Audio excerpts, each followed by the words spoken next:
What did I be then you singing? What did I be then you swinging? That funny old tune will drive me to ruin. It came along and made me its slave. Now I'm craving things that I should crave. It came along and made me its slave. Now I'm craving things that I should crave.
Invaders, okay? Destroy the child. Corrupt them all. Destroy the child. Frickin' interdimensional invaders. Destroy the child. Corrupt them all. Destroy the child. Tell the Navy Guards, arrest the reporters that expose the keeping babies alive, and the Pepsi tank testing systems based on fetal tissue, all demonic systems, genetically engineer all the crops. I will go to hell before I sit here and I watch this country and the world turn over to these savages. I'm done. I'm pissed. I'm not putting up with it anymore. You people are enemies, and we're going to get your asses. And more blood of the innocent.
pulling forth more blood. As he falls down, they go, our God must be lifted back up.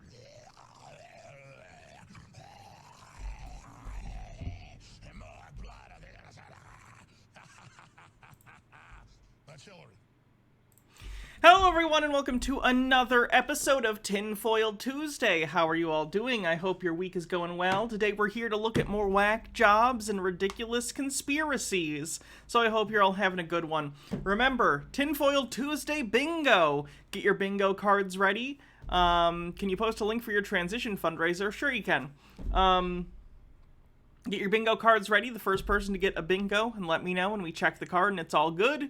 You get a gift sub either for now or for later, either for yourself or someone else, whatever you would like. Although, if you already have an active sub, it doesn't let me give you a sub at the moment. You have to wait for it to run out. Just so everyone knows. Let's see. What else was I going to say? Oh, shit, Tinfoil Tuesday. Sorry, I'm losing my train of thought already. That's a good sign. If we get to level 5 of a hype train, I'll don all my tinfoil goodness, and that'll be a fun time. Until such time, though, we will remain foilless. Bumble Homestead with 300 bits says, I hate it here, and it's a link to that. Fort Worth is the first city in the U.S. to mine Bitcoin. That's disgusting, and I hate it. What else did I miss in chat? New Leviathan, thanks for 10 months, says first stream I've been able to catch, in a still. I assume that's supposed to be maybe in a while. Unless you're living in some sort of alcohol still that someone has you trapped in. Then it's possible. What else? Anti-Pretzel with 45 bits says, this is what plays at the Gay Frog Club. Peer Squire, I already said yes to the transition fundraiser thing. Did I see Russia FSB evidence of a assassination attempt where they had 3 boxes of The Sims and a signature with Nazi stuff saying unclear signature in perfect cursive? They also threw in a brand new swastika shirt and a black sun patch. Yes, I saw it. Let's see.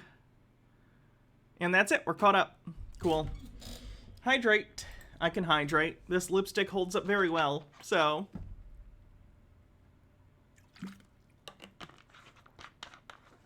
Alright. I guess let's just get into it. We don't have a hype train or anything. So let's see what we're going to cover first.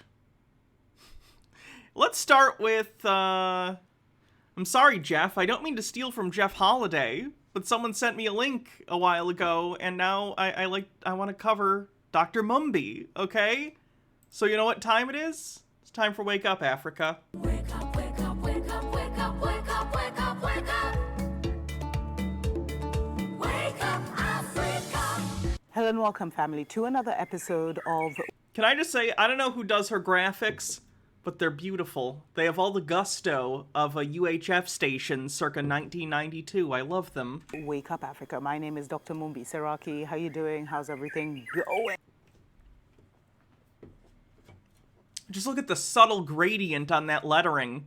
It's like word art from Windows 95. It's beautiful. We really want to thank the bird for being here, for nature just, backing us up, representing so strongly.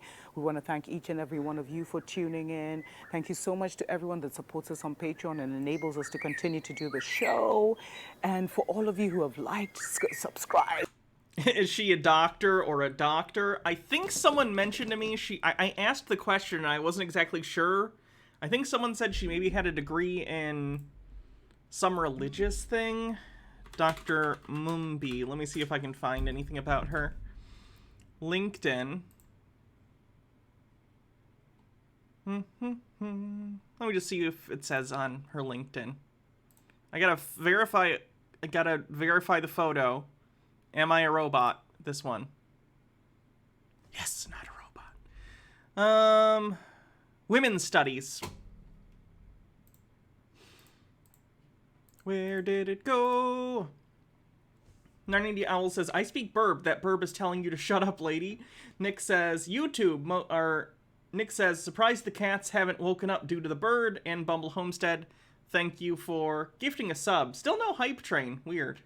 Shared, please continue to do so. And family, I wonder if the hype train thing is just broken. Normally it would have gone by now. it was important to share this, and this could even Oh, be a there we special go. message from the ancient ones. Razor Sharp Gaming 96, thanks for 2 months, says, been binging your YouTube. Glad to catch you live again. Well, I'm glad you could catch me too. Obviously, the ancient ones are here. And it's about how we're moving into a season now of spiritual gifts, because the jobs are over. The Babylon work system is over. Any way that you continue in the Babylon work system, I can't say I know what the Babylon work system is, but apparently it's over. Steve with a Q, thanks for 100 bits. Nick with 45 bits says, Women's Studies, does she think Mother Earth counts as a woman? And Astro Fox with 100 bits says, caught up on yesterday's stream today. Small correction, you can actually see the Earth's curvature as low as 35,000 feet, given the right conditions in a wide field of view. You'd be able to see the curvature, though subtle, from both the Red Bull guy and the Billionaire spaceflight, but it would be hard to capture with cameras at those altitudes. Also, Branson's flight was also spaceflight, though suborbital. And Morak says, my favorite piece of African media is probably Who Killed Captain Alex. It's such a love letter to film and filmmaking. It's not good, but it was made for less than $200 in the Passion shows. I've seen clips from it. Aldera, thanks for 100 bits. 96% to level 1. they are going to make you one kind of slave or another, because now we're moving in, they are moving into like the digital world, the social credit score system, where it will be about, how good of how much you obey. I was going to say good of a citizen. What is good? How much you obey.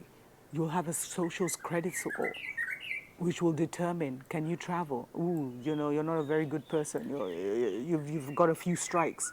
You're a bit rebellious. You're a bit revolutionary. You can't go. The good thing about being an introvert is that I don't think a social credit score in some sort of dystopian reality would affect me all that much. I'd be fine. They just might not let me order DoorDash anymore, which would be sad, but, that's probably better for me anyway. Rageology with 100 bits, thank you. Peter Squire says, even if the fundraiser doesn't make it, it's far enough along to get things rolling. Good. 8% to level 2. I mean, that's the system, and That was the worst Black Mirror episode. I liked that Black Mirror episode. Also, it's a real thing in China, so it's not just a Black Mirror episode. They do have a social credit score. Overthought says, considering how much China is investing in China, I'm not surprised he's referencing their social credit score. I assume he meant China and Africa, which they are. Yeah, China is... I have a feeling in the next 50 years, the same way that the United States and a lot of the Western world exploited China for cheap labor, over the next 50 years, China, as it begins to grow its middle class and wealthy elites, they're going to start using Africa as a source of cheap labor. The world. Anyway, Razor Sharp Gaming, thanks for 100 bits. Cruelty with 50 bits says, love that lipstick, thank you. And Astro Fox says, can't lose social credit if you're never socialize. True. 21% to level 2. rolled it out in China first. Then they tried to roll it out in Canada.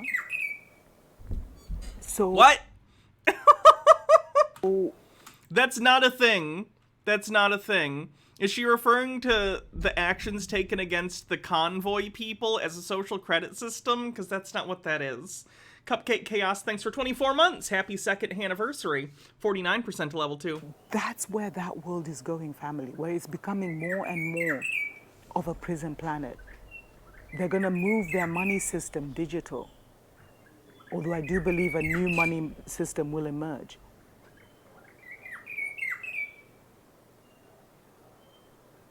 But what I felt Spirit saying, because I'm really not getting into the cryptocurrencies, etc., maybe I will one day, but it's not something that Don't do it, Dr. Mumby. my spirit has It's a trap. even been led to. What I have been led to is discovering a whole other side of me. I've always known I'm a healer, I've always healed myself, but really going into those ancient remedies, it's happening so naturally, like I've opened up a library. And I really felt Spirit saying, it's your spiritual gifts that are going to now provide for you in the seasons and times to come, because you will give something. If you are operating in your spiritual giftings, you will be able to give something that the people need, that the community needs, and the nation. That bird is super annoying. If Baja's listening, I apologize. She hates the sound of birds. 49% to level 2. It's Tinfoil Tuesday. Are we going to let me go unprotected, chat? I'll get insane by the government psycho 5G waves. Needs, and that's the only way you will become a VIP. Baja does hate the sound of birds. I'm pretty sure if Baja found a genie, one of her wishes would be to silence all birds. Not in like a death way, just like in a, I wish all birds could no longer make noise. Or maybe she could no longer hear the noises of birds? This is all a good idea until you wind up in a situation like Fabio where he face tanked a goose with his, face. But I guess hearing it didn't help. He was on a roller coaster. It's a deep cut. Stone Corbell, thanks for gifting 5 tier 1 subs. Nick Snort, thanks for gifting a sub. Getting the hype train moving again. Appreciate it. In the new earth, in the new system. That's what's going to give you that sustenance. That's what's going to give you... Oh god, what's this link? Who killed Captain Oh, yeah. Yeah, I've seen clips from this. Narnindi Owl says, I think she'd still rather listen to the bird than the nonsense this lady is spouting. No, she really hates... She hates the sound of birds. Fabio, goose. Let's watch Fabio get hit in the face with a goose.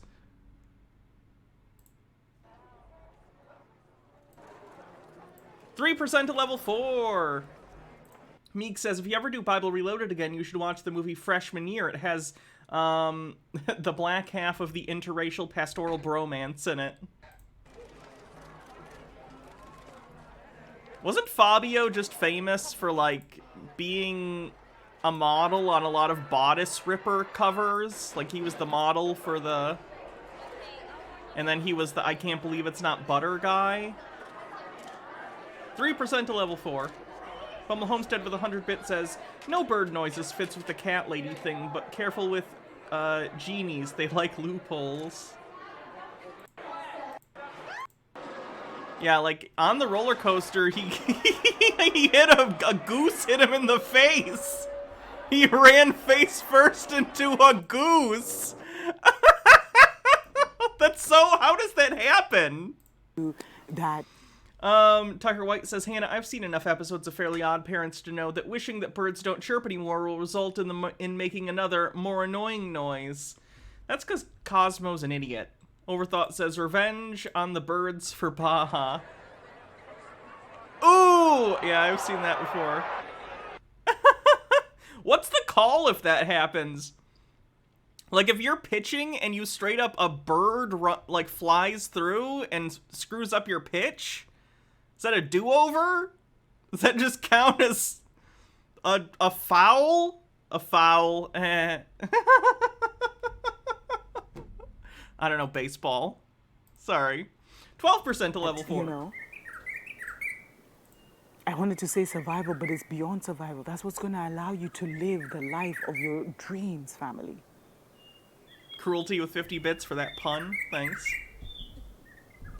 And you see, from a spiritual level, this physical system can easily be rigged. Because I told you, energy is queen, energy is king. Okay, energy is queen as well. Wow. Good for energy. Do you guys want to take over the show? I think Dr. Mumby wants to kill the birds too. But it wouldn't jive very well with the whole, like, I'm very calm and, you know, I'm all about the spiritual if she went and strangled some birds. Oh, that's so beautiful. Oh, she hates it. She definitely hates it. Neemsor, thanks for gifting 5 tier 1 subs to the community and getting us over level 4 of the hype train. Ashy Boo says, you're looking great, Hannah. Love the lipstick. I wish it wasn't Tuesday because that outfit would look great with a purple witch hat. Yeah. Hey, guys, I see you, man. I wish I had a camera turned to the... Camera. They're sitting on my moringa tree. Anyway, family. 19% to level 5.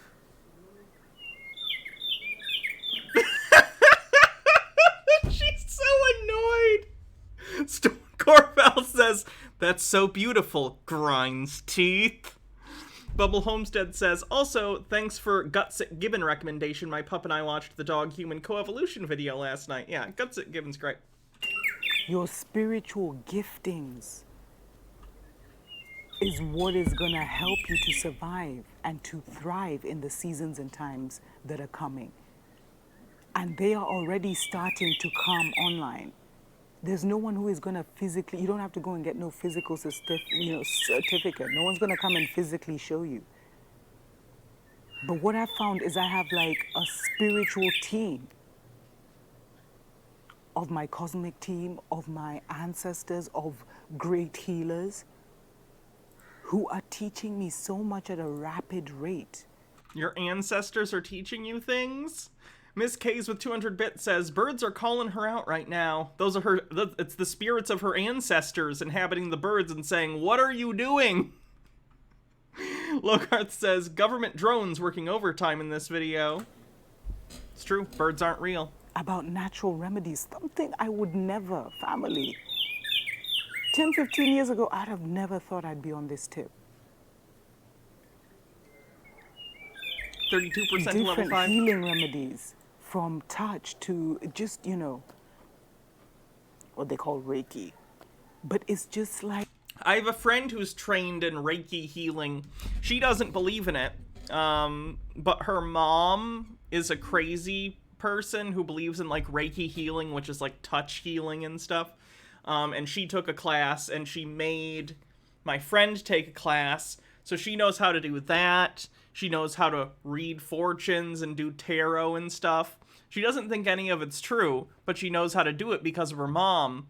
And she's been like, she works at a, how do I put this? I'm trying to keep it vague. She's a manager at a place that deals with customers over the phone. So it's like a call center for like people who are having issues with this organization. And she's like, I'm like 3 asshole customers away from just starting to scam people because like I'm so over it. Dr. White says, if you're wondering, if a ball hits a bird like we saw on TV, it's ruled dead and the pitch doesn't count. Courtesy of one of your 6 audience members who are colossal sports dorks. Oh, thank you. Elminado says, imagine the psyop if those bird sounds were added in editing. Navigator 4, thanks for 12 months. Happy anniversary. And KR Goss says, I did Reiki training too because my dad and mother-in-law are masters. Roland 7, thanks for 70 bits. We're at 56% with a minute and a half left. Like, I'm being taught so much about teas, about food, about many different things that I would never had the scope.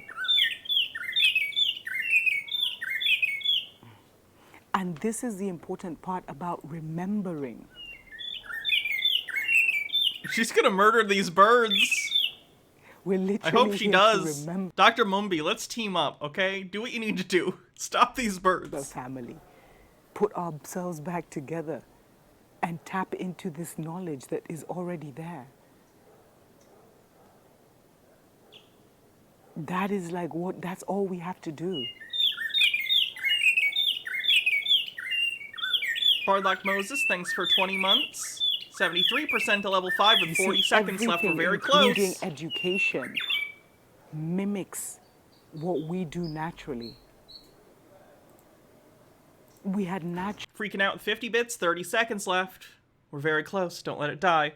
Here's some biddies. My puppy got spayed just before we got her, and we weren't given any discharge instructions, so now she has seroma and will probably have to be cut back open. Oh no. But otherwise, I'm totally in love with her. She's a perfect puppy. Poor puppy. That's unfortunate. I hope they're okay.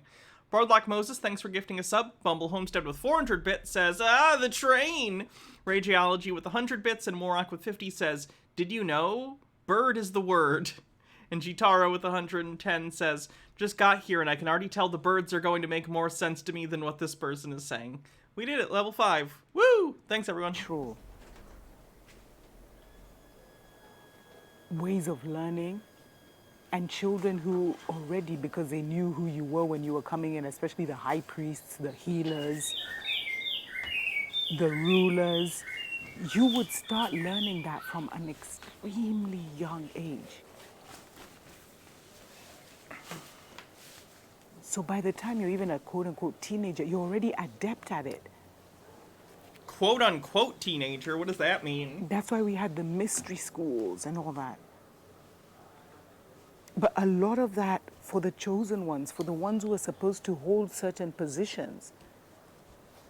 I know a lot of you have wondered, how was I ever going to be that? And I don't even have the qualifications, but Spirit has told me I'm going to be a president, or I'm going to be a great speaker, or I'm going to be a healer, or I'm going to be this, or I'm going to be that, or I'm going to build these things, but I don't even have that qualification. Yes, you do. That's a dangerous thing to say. Inside, you're a master. You know, I don't have qualifications to do open heart surgery, but the Spirit told me, yes, I can. Okay? So, lay on the table, and here's a fifth of vodka. Maybe chug that, and then let's see what we can do. But outside here, they can't even see your mastery. And this is why we're being set aside, because we're about to move in such magical ways that this world can't understand, overstand, or understand. Babylon tried to make it sound like magic because it was out of their reach. Overstand is not a word! What are you talking about? Logarth says, heart surgery is all in the headdress and the sacrificial knife. They couldn't overstand it. Gotta find one of those psychic surgeon peoples that treated Andy Kaufman. But we're about to be able to do things like rebuild the pyramids. Rebuild some of these energy centers, which we call shrines. That is what we are being called, that's what we're going to be called into. She wants to rebuild the pyramids? The Luxor exists. Nornadia Owl says, do you want flat earth scientists? Because that's how you get flat earth scientists. Puka, thanks for 300 bits. But you may feel called. Overstand is a word. Oh boy. To keep on a navigational course beyond. Alright, it is a word. Not the way she used it. But nonetheless, I stand corrected. Fucking dictionary. But do you have, and you may be thinking, how am I going to do it? Just know, in here, you're already a master. You've been a master. And all that's required is a remembrance. The most we'll have to do is the mystery schools will be recreated, the healing arts will be recreated, and we will find in the seasons and times to come that the healers start to create like a college, A college is just a group, a setting. Mages College. The healers are all brought together. The leaders are all brought together. Like the days of independence, family.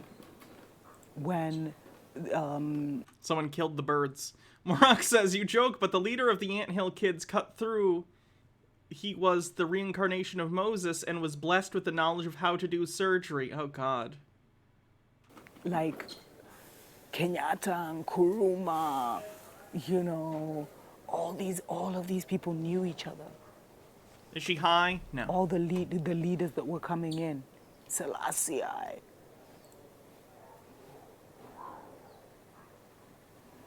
And so for a season, they were able to move of one accord. But that's how things are going to happen. But just know, family, that we're moving into, in case you're feeling, how's this money system going to go? What should I be doing? Your primary focus should be to tune in spiritually and start to align yourself as much as possible with learning your spiritual gifts. Not even learning, but allowing them to emerge, remembering your spiritual gifts. A lot of people think I call myself Dr. Mumbi because of my PhD, and I used to get a lot of emails around that. But it has nothing to do with that. The doctor is real. And it's something that, is a running joke in my spiritual team. Because when I first started calling myself that, it was because I was a PhD, but I've always been a healer. Whether it's mental, whether it's physical, whether it's spiritual. And a lot of you will find... Oh God, is she using her doctor title that, like if she genuinely has a PhD, which I think is in women's studies, which is great, that's cool, she absolutely has the right to call herself doctor. Awesome. But then if you try and mislead people and make them think that the doctor in your title is some sort of healing thing, as if you're a medical doctor, that's fucked up. Don't do that. Find that, like, you've always carried the signature of your mastership, of your spiritual gifts. You've always had that signature. Maybe it's even just a hobby right now. Although a lot of us have been spiritually rescued by our spiritual gifts. From families, from financial hardship, from emotional suffering. That's how spiritual gifts work. It becomes a blessing, family. And you need to align yourself more into your spiritual giftings, because that's how you'll find money without planning or going into the Babylon system. That's how you'll be rewarded. That's how you'll live comfortably. That's how you'll live large. That's how you'll prosper. That's how you'll grow in this season of transition and in the seasons and times to come. Let me know what you think in the comments below. Until next time, tuko pamoja. I do like our theme song. That's the good part. Yeah, so that's Dr. Mumby. I'm glad someone did something about the birds, if I'm being honest.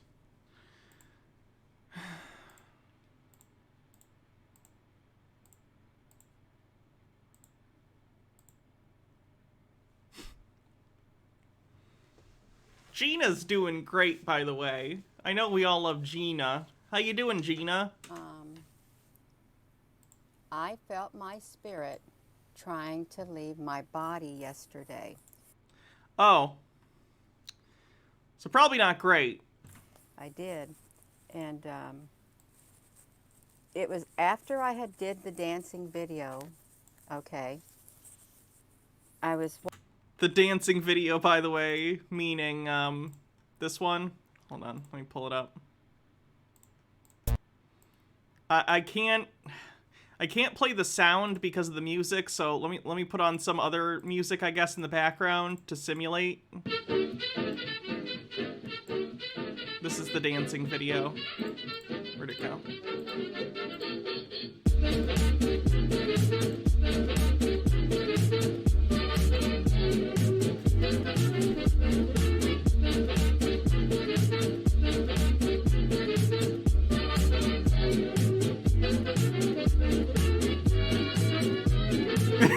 This is cursed. It's not cursed. She's standing in front of a green screen, too. Do I need to take this and turn it into my intro screen and put something behind her?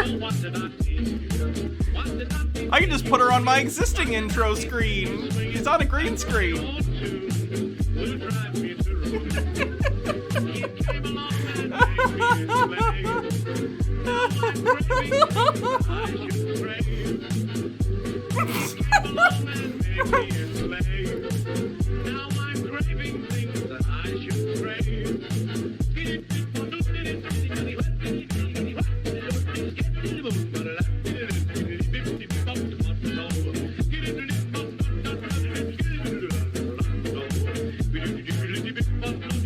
Oh, take the jacket off, yeah, okay. Why does it work with the music?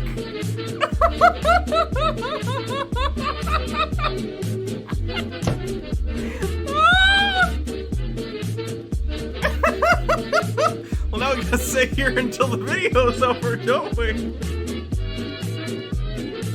Logard says, this is also making my spirit leave my body.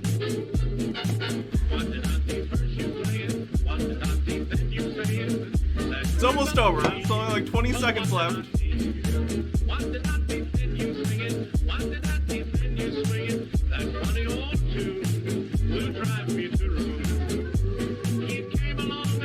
There's 10 seconds of silent staring. Because of course. Anyway, so that's the dance video she was talking about. And Owl says her spirit was like, fuck this, I'm out. Watching myself, had just like to see how it looked, and my spirit, it probably got this far out of my body, right here. This far. You see how?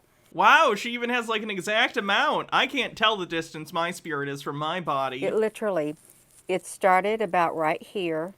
Maybe it was like her shadow, like Peter Pan. Who knows? Something esoteric. Tucker White says, pro tip, never ever stand in front of a blue or green screen unless you want to see yourself standing in front of gay porn.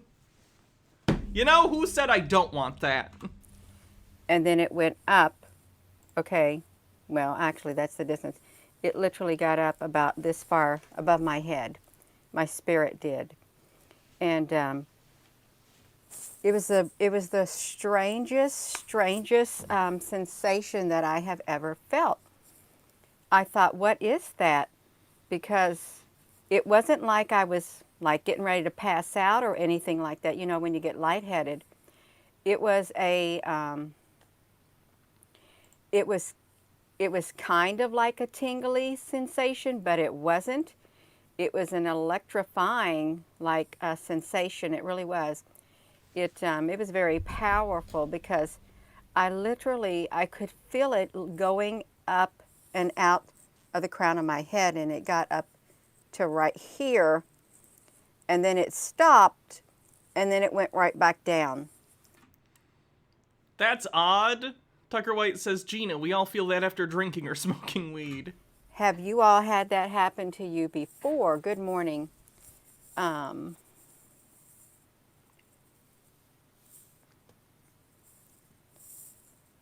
I was sitting there thinking about it as it was happening. I don't know if I had a soul switch. Okay, I really don't. But I literally did. That's what it felt like, and I thought, what is that? I said, is it my spirit trying to leave my body? Because that's how far it went up. It went right this. It got up to here, and it stopped. And then it went. PJ Tucker, you were thinking of this very same thing yesterday. Her kids need to check on their mom. Yeah. There have been people saying they feel like they're like leaving their body, but what I've been reading, well, what I did read, their body was under a lot of pain, and they were not themselves. Okay, that's what they were. Their body was under pain. They were disoriented and all this kind of stuff.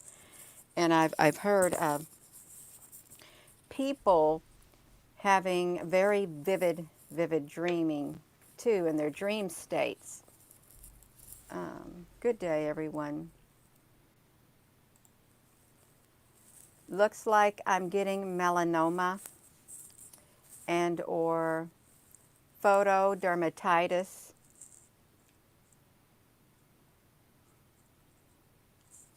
Okay, that user's gone. Okay, that is. You don't make a comment like that while I'm sitting on here having a serious conversation. I don't got time to play. Okay, I'm not that type of a player because I will just cut you off right like that, you all. This is serious. Okay, this is serious, okay? It really is.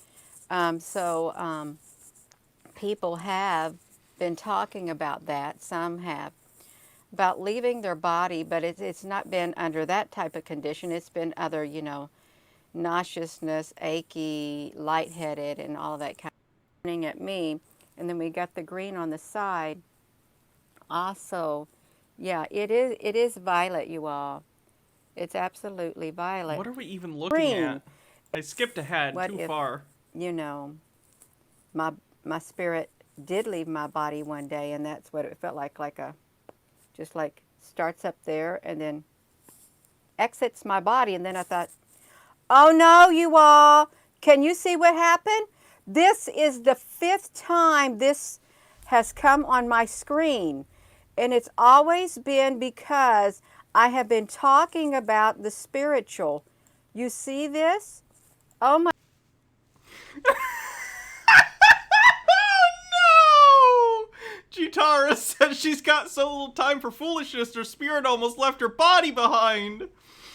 And Puka says, I'd like to leave my body for a thinner, younger one. Aww. Oh my gosh, this is the code. This is the code that they send me. It Aw. does. They send me this code. You say, Gina, who are they? This is the spiritual realm. This is around the 5th time that it's happened to me. Okay, when I've been talking about Doesn't understand how cameras work on the bingo card. something like this, when I am serious in my spirit, this happens. So I've had it happen maybe 2 times downstairs around my porch area, around my wind chime, and this is around the 3rd, well, this might be the 3rd or 4th time setting in this position talking about a certain subject. Yes. Yeah, this would also be forgets correlation isn't causation. So both of those. So you all, I really do, I take this as a very, very important sign, whether you believe it or not. I really do. This is like confirmation for me. This should be confirmation for you too, because this right here, this started happening, it's been a couple years ago, maybe 3 years ago. Push it back to me. Now, it's in order for it to go away that way. Okay, and now I'm going to push it back to me. Now it's went away. That's the only time it goes away, because at first I never understood when it first came. Yes, it is love. Okay, because I got love at the core of my being, just like a lot of you. You got love at the core of your being. Yes. And if you're just tuning in, as soon as I said, I've got love at the core of my being, they cut my connection. Somebody interfered with this connection and they cut it as soon as I said that, you all. Was the last video Ancient Wisdom? Yeah. Okay. And it dropped a lot of people. And expert outside of field of expertise, actually. Yeah, that's an uncommon one.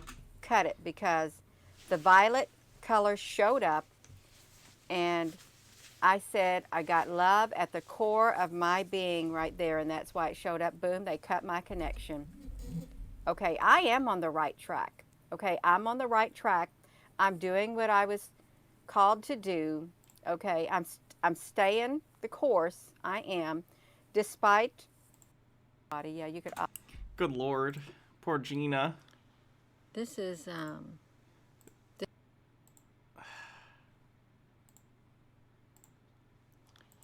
This is in Russia. I went over to their live webcam at the Lakata Center, and I thought, wait a minute, that looks like a ship, and it really does. And look at the shape of it. It's like a 1, 2, 3, 4, 5, 6, 7, 8, like a 9-sided shape, but probably more like a 8-sided shape. And I was looking at the clouds because I think the clouds look really cool in front of this building. Hello. Overthought says, Gina, if you clouds look microwave really your phone... No. Cool. I don't even want to read that. I know you're joking. I get the joke. Is but, what I think. And Chip. On the bright side, she's I am starting a little garden, so that's with a nice. bucket. So you put your thick rubber hose, put it on here. But since this one was not as okay, we'll have at least 2.5 feet of growing. So that's nice. She can keep herself preoccupied with something real, and that's good. Someone asked for CC, fine. Recording in car on the bingo card. Narnania Owl with 45 bits. What is this gonna be? Wait a minute! Look! The stop sign has 1, 2, 3, 4, 5, 6, 7, 8 glorious sides, and 1, 2, 3, 4, 5, 6, 7, 8 stunning angles. Thanks, Jack. Alright, it's time to check on Chris again and watch his slow motion mental breakdown as the world continues to leave him behind and he sees all sorts of crazy things. So let's check out Flat Earther, CC here, Chris, New York, Westchester County. And task forces and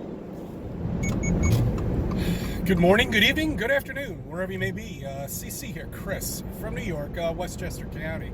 It's 4/20/22.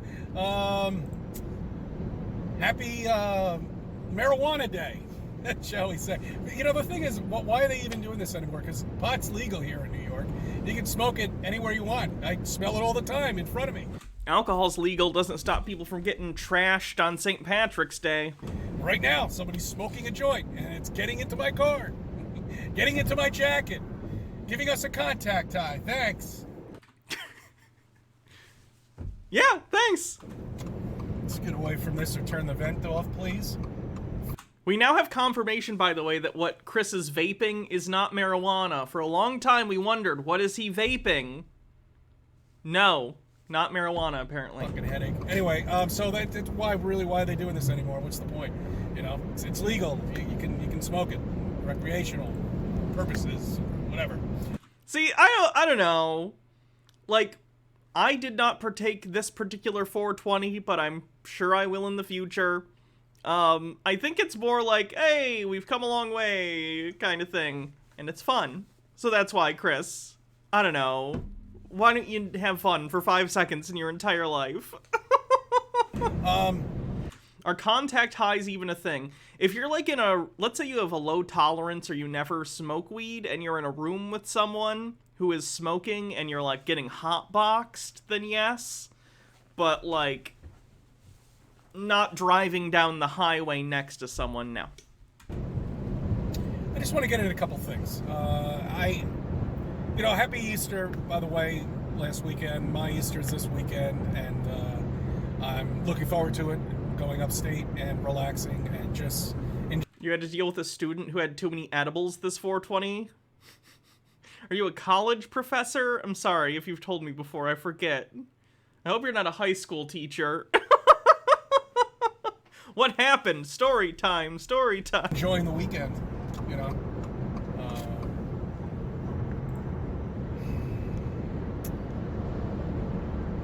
When a ball earther comes up to me, high school? That's a shame. That's not good.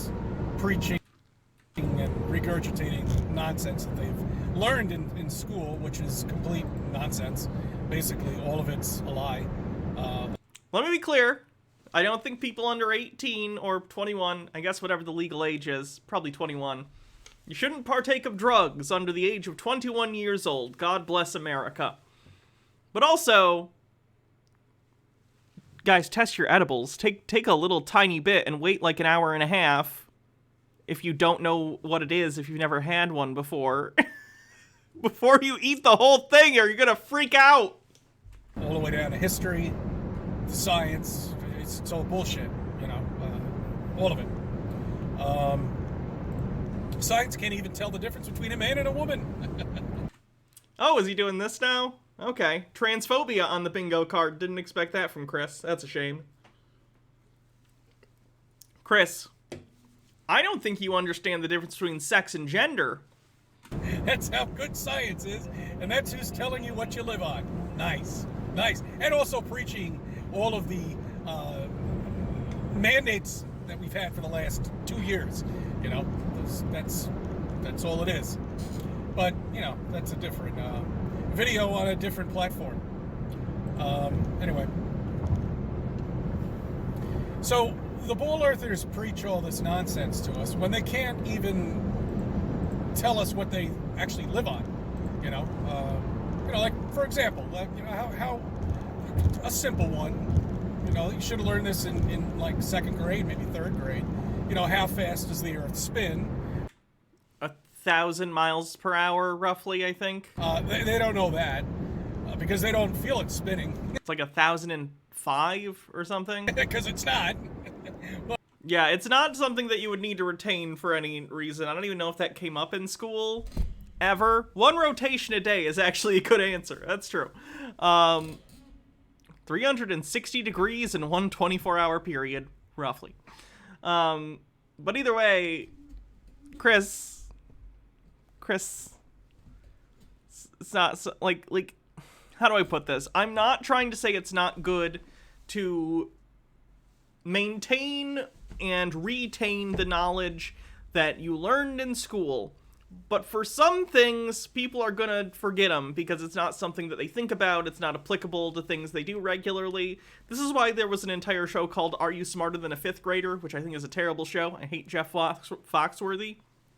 But, like, the entire premise is, oh, can you answer questions that, you know, elementary school children know because it's things that you're taught in elementary school that you end up losing over time because it's not something you use regularly? It happens. But anyway, just ask them, you know, and if they don't know, school them. And Why don't you talk to, like, an astronomer, Chris, or someone who deals with this sort of thing? They would know the answers because it's something they deal with regularly. let them know that it's 1,000 miles per hour, okay? And just for example, you know, how fast does light speed travel? You know, and they don't know that. C.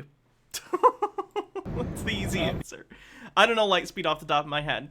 But I know that the constant of light speed in a vacuum is represented by c. I could Google how fast is light speed. I don't need to know that off the top of my head. It travels at 186,000 miles per second. And how, it's a double question, and how fast does it go around the so-called planet that everybody thinks they live on? 7.5 times. Okay, so now look at the stars and tell me, how do you see a light that's trillions of miles away, or even millions of miles away, or even... Because stars are big.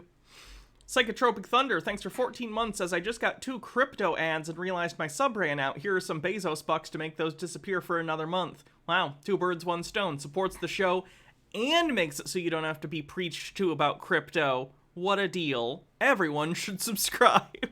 Thousands of light years away. Because it's thousands of light years away, but the light gets to us because it's been thousands of years since that light left that star. What do you think light years means, Chris? Stars are big. You can see them from very far away, provided enough time has passed for their light to reach you. Which, the stars that are visible to us, it has been long enough, kind of by definition. Yes, also space is a vacuum, there's nothing to diffuse the light as it travels. Yeah, they can't explain it, because when you take a flashlight and you go 3 blocks away, the light disappears. You can't... Okay, first of all, a flashlight is not as bright or big as a star. And second of all, atmosphere. See light at that level? It's impossible. Absolutely impossible. How fast does sound travel? That's an easy one. Everybody should know that. 1,100 feet per second. Okay. You know, just all these questions, you know, and none of them have any answers. And, you know, how far away is the sun from us? 93? Yeah, 93 million miles on average, but we are in an elliptical orbit around the sun, so it varies. 3 million miles. Neurotic Nanette, thanks for gifting 2 tier 1 subs. There's 2 people who no longer have to see crypto ads. How far away is the, At least the on my moon channel. from us? 286,000 miles and change. I mean, none of them even know. You know, the diameter of the Earth, the freaking diameter of the moon. Why does the shadow project a shadow on the eclipse that's only 70 miles in Because of the umbra and the penumbra. I knew that one. diameter. Narnindia Owl says, brings us back to yesterday. They think the sun has like a lampshade to explain why night is a thing. That doesn't make any sense. It shouldn't sharpen the image. Stone Corbell says, why do you have all this stuff memorized when you don't even believe it, Chris? Right? The sun goes behind the clouds and creates this nice little ray of light and sunshine. How do you explain that? That's a local sun. That's the only way that could be done is through a projection. That's not done from something that's 93 million miles away. It should saturate the entire sky. I mean, these are all just basic questions, you know, and none of them can answer any of them except just come after us with bullshit. That's just total nonsense. You know, that we learned years ago was bullshit.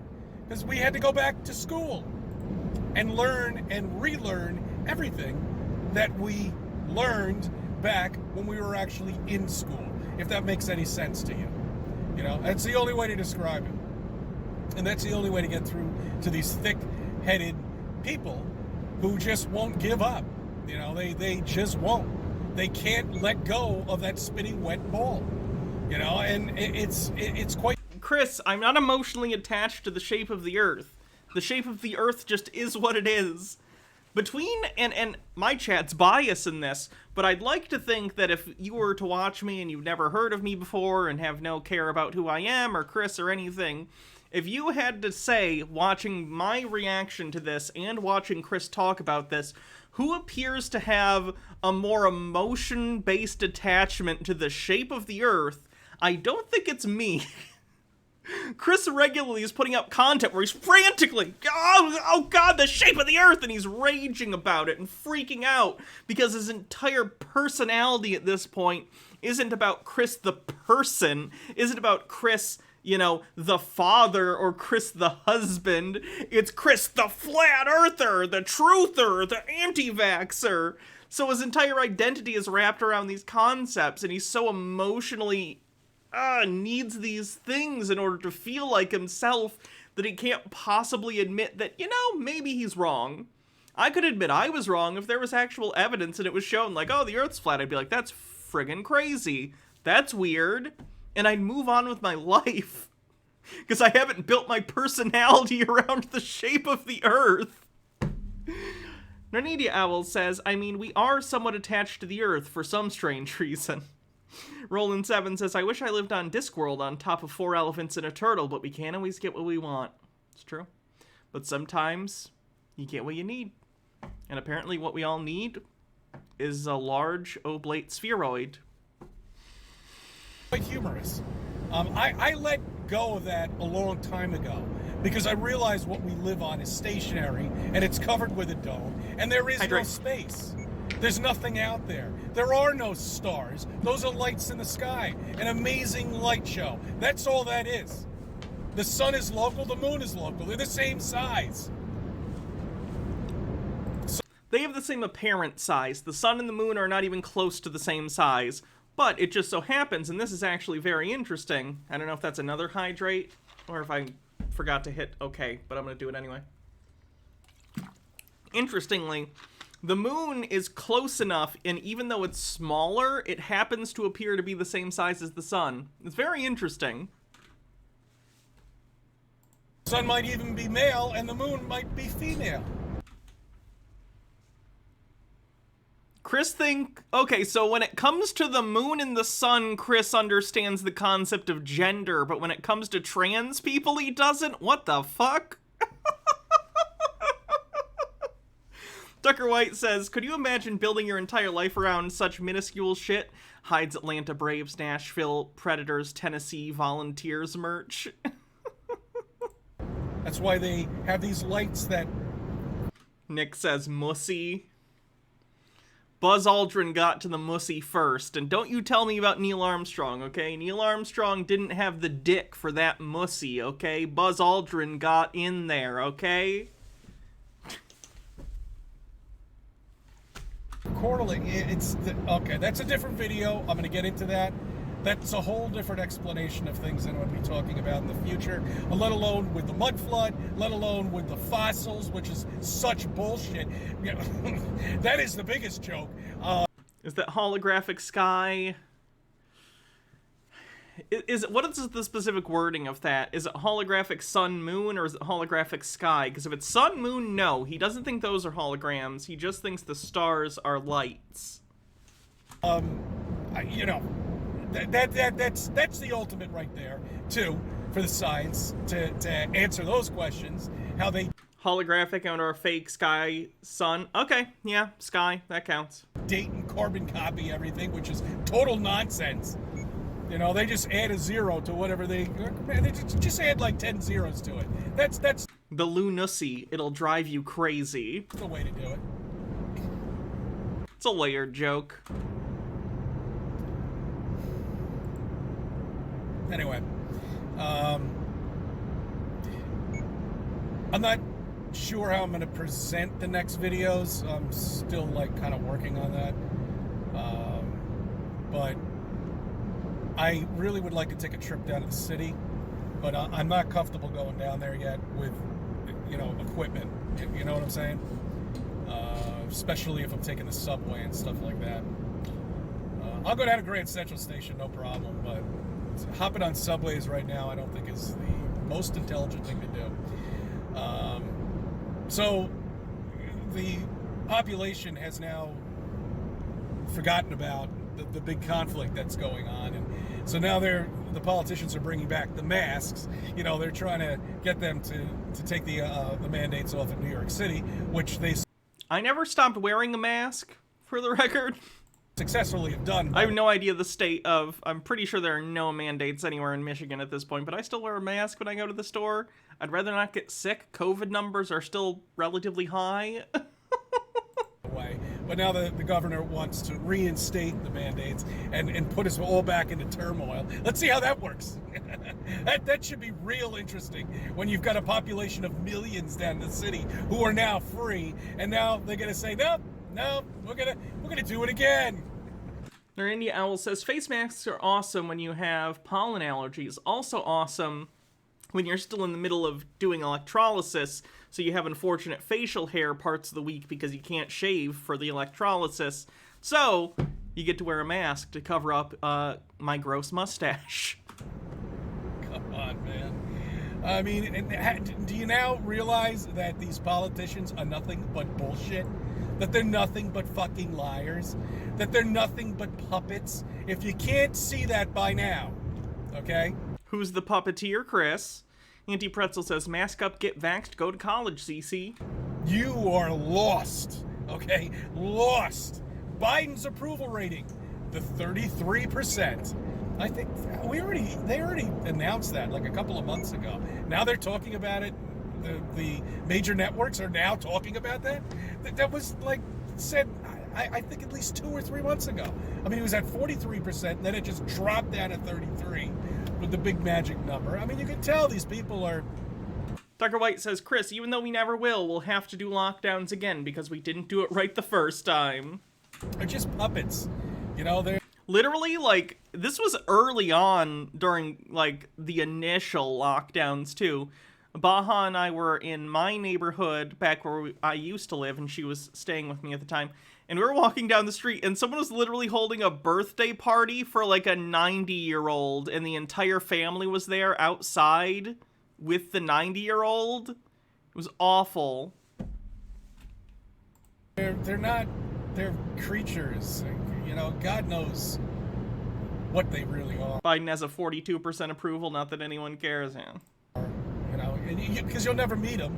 You'll never see them. You're never going to have dinner with them. You never can talk to them, you know? So what's the point? They're like special football players or you know, NBA players that you'll never meet and that you love so much by sitting there and taking place with the stupid games and the nonsense that they play and actually making bets and wasting your money and wasting your time talking about who's going to be on the team next year, what team is going to win next year. It's bullshit. All of it's bullshit. If you can't start looking... Chris, I'm not a sports fan either, but maybe getting mad about it isn't the most reasonable thing to do. ...at Flat Earth and researching it, and at least look at it and say, hey, this doesn't work. NASA has fake pictures of the Earth, and they don't look right. Currently, Biden is about as popular as Trump was. Unshocking. Biden's dog shit. Don't get me wrong, if it came to Trump-Biden again, I'd absolutely vote for Biden again, but either way, I'm not surprised. Stitched together. Everyone, please vote in 2022 and 2024. Just do it. I'd rather not be rounded up and killed for being trans. So, like, if you could go vote, that'd be awesome. And vote for, like, you know, left-leaning people. All of the Apollo missions are faked. There's shadows all over the place in multiple different areas where there should be just one shadow because there is one light source. And by the way, you know, I never thought about this. Are there any actual lights on the Apollo? Are they like little red lights or blue lights or any lights at all whatsoever? On the Apollo lander? What are you talking about specifically? Jitara says, me, Cece, tell me you don't like to have fun without telling me you don't like to have fun. Stone Corbell says, you can't have any fun because the Earth is flat. This is a totally reasonable opinion and doesn't show how my obsession with this conspiracy has completely warped my mind. I don't know, I have to take a look at that ridiculous picture and see if there's any exterior lights at all. I'm just out of curiosity would like to know. I guess they wouldn't need it because the sun is so strong and it's reflecting off the moon, and why would they need light? You know, they're going towards something that's lit in the sky, right? I'm pretty sure they had lights with them on the Apollo missions, but yeah, they didn't land on the dark side of the moon. I don't know. I don't know how to get through to these people anymore. I really don't. I guess I'm gonna have to go out and get some more pamphlets and some more cards and shit like that. And, yeah, maybe just hit the streets again and start talking to people. See what their reaction is to Flat Earth. Consider they've had 2 years of lockdown to research it, and none of them have done anything, obviously. None of them have researched anything except I Love Lucy fucking episodes. And is that the most recent sitcom he knows?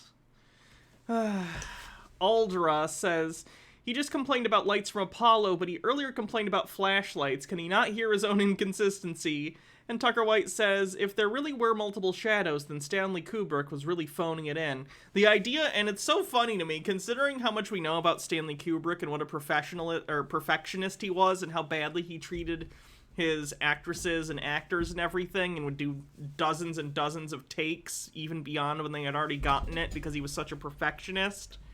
The idea that anything would have gone amiss if Stanley Kubrick had faked the moon landing is hilarious to me. You wouldn't be able to tell. Stanley Kubrick was a madman. Stanley Kubrick was insane.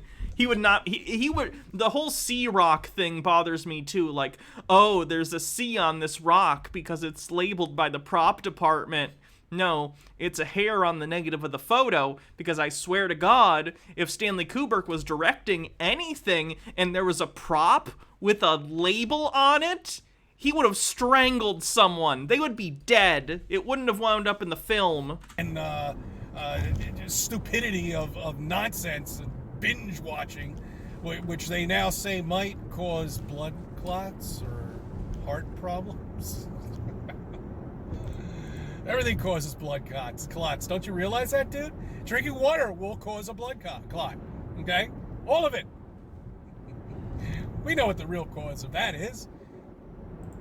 That's why I decided not to go with the flow of the people that are walking around mindlessly wearing a diaper.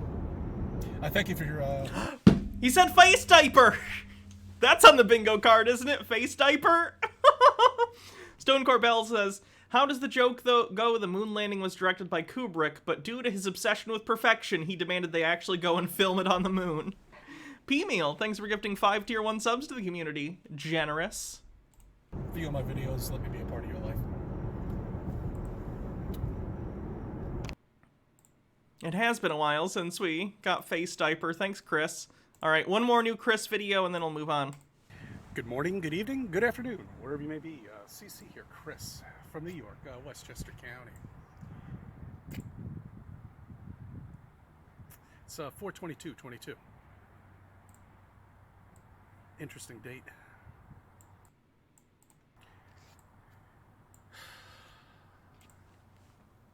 Who built the dome? There isn't a dome, Chris. P-Meal, thanks for 200 bits. Logarth says, a day on the moon lasts about 2 weeks. The landing mission touched down on the light side of the moon and stayed between 2 to 4 days. They didn't need lights because the sun never left the landing area. Tucker White says, that would be the single best twist of all time. Stanley Kubrick directed the moon landing, but he did it from the surface of the moon. How do you get to the dome? What's the dome made of? What's beyond the dome? Is there anything beyond the dome? How high is the dome? Where does it start and where does it begin? Estrogen causes blood clots. Wake up, sheeple. This is actually true. It can. When I went on hormones, they were very clear, like, hey, if you feel anything like in your legs that feels like a clot, go to the emergency room. Well, I don't know what a blood clot feels like, but I'm on the lookout. to answer some of those questions, or at least you know what color the dome is. A light blue.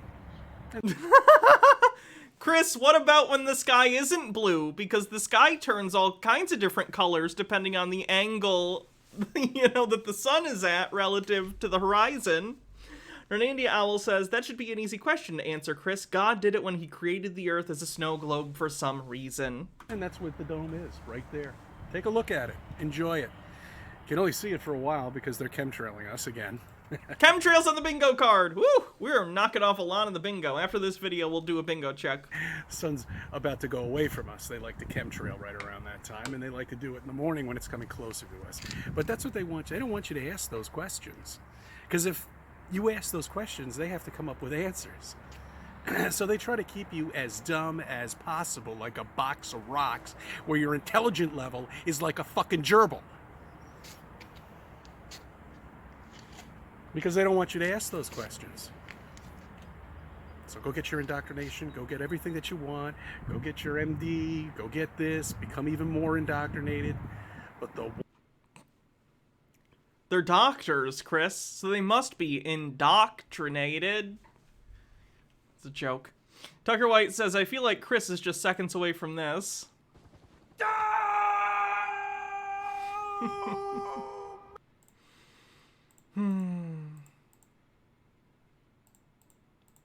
Where did he go? There we go. one thing is once you become that indoctrinated, you will never ask a single question ever again, or question anything ever. I find that so interesting, because that's the opposite of how it works, Chris. Typically, the more educated you become, the more questions you have about things. There's a saying about, you don't know what you don't know. So if you're incredibly ignorant, you don't even know how to postulate the questions that you might have or how to form them, right? Because you don't know what you don't know. If you learn more about the world in general or any specific topic, then the more you know about it, the more specifics you have to understand that you can ask questions about and further explore. The idea that if you get more educated, you will stop asking questions is completely the opposite of how education works. And if you look at like a PhD, for instance, it gets to the point where you're not even just learning about what other people have done. Once you get to like a graduate student level, now all of a sudden you're participating in officially asking and testing these questions. That's how that works, Chris. Nick says, C1, MCC, or C, one-man bingo card C. Again. And that's what most of the population here in Westchester County is. Indoctrinated. But when you wake up, you'll be asking these questions. Okay? God, the Creator, has created everything around us. Okay? He's made it difficult, he or she, whoever it may be, has made it very difficult for us to find out about this. God gets a gender, but no one else. Only God and the moon and the sun can have gender, okay? Everyone else, it's strictly sex. Avent Gardner with 300 bits says, Chris, CC here from Westchester County saying thank you for covering these lovely people. Stuff. But we can. It's been proven. Because we know they've already been down there. The military, everybody's been down there. They know what's going on. They've been trying to figure out the dome for God knows how long now. You know, what is it made of? Can we penetrate it? Can we do this? Can we do that? Chris, why would you want to penetrate the dome? It's the second kind of dussy. I mean, there's stories of... Dussy 2, Electric Boogaloo. Jitara says, I refuse to believe that flat earthers can see a dome that covers the earth that's supposed to be thousands of miles up, but can't seem to wrap their heads around why they can't see the curvature of the earth from the ground. It is what it is. People that actually work down there that call that sky ice. It could be because sometimes some of the particles fall down off of the dome. I don't know. I'm not down there. I don't work down there. Off of the sky ice. People that actually work down there that call that sky ice. It could be because sometimes some of the particles fall down off of. Does he think snow and or hail or freezing rain is like glass that is coming off of the dome?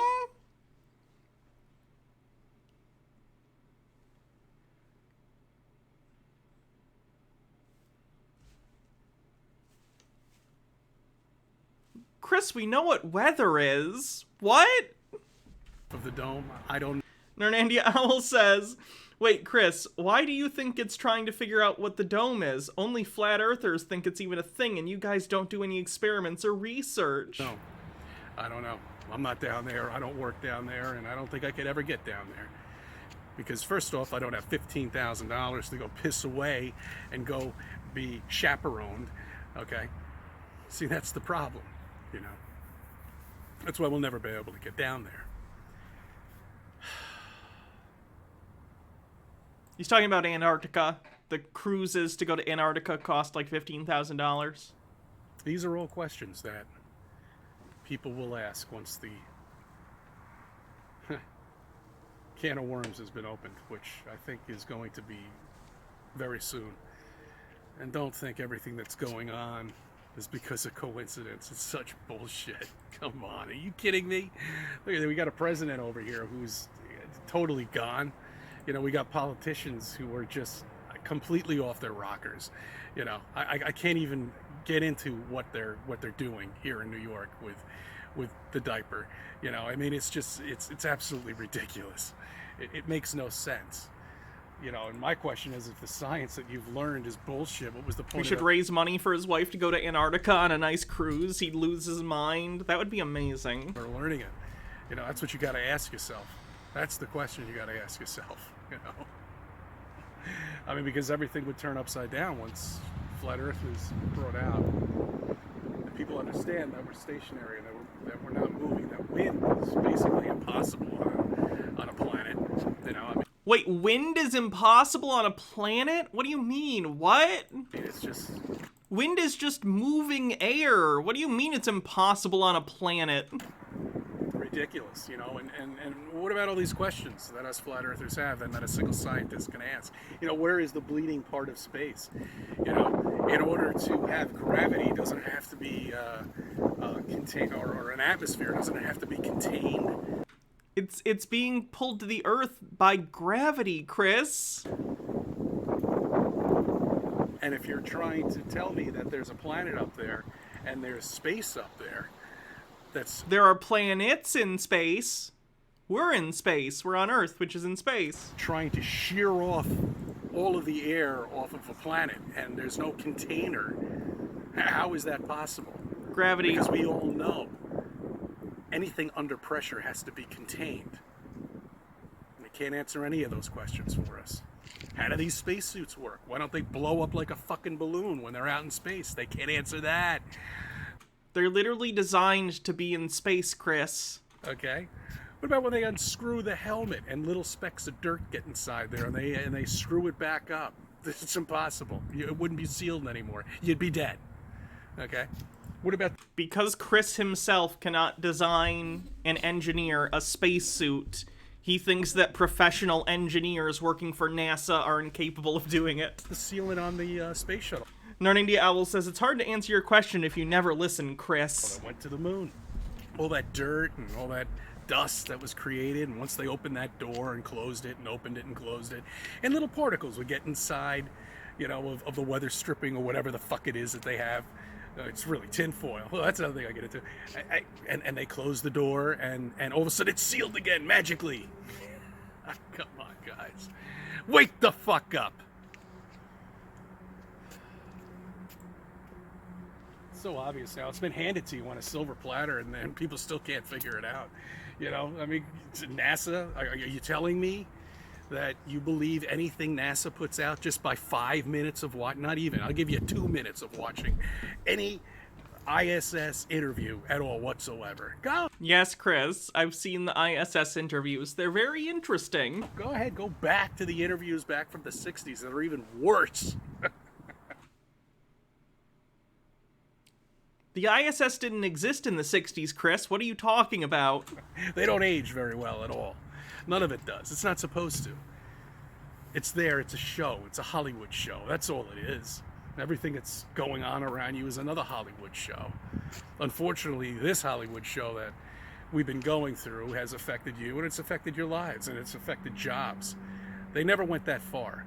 See, that's how far they've gone now. You know, they're not playing games anymore. You know, they're not giving us little things here and every couple of years, and something else in 5 years. No, they're going all out now at this point. Okay, and they're doing that for a reason. And it's not good. It's not good at all. So I want you to think about those things on Think About It Friday. Because that's where we are. Yonya Pala, for my Greek friends out there.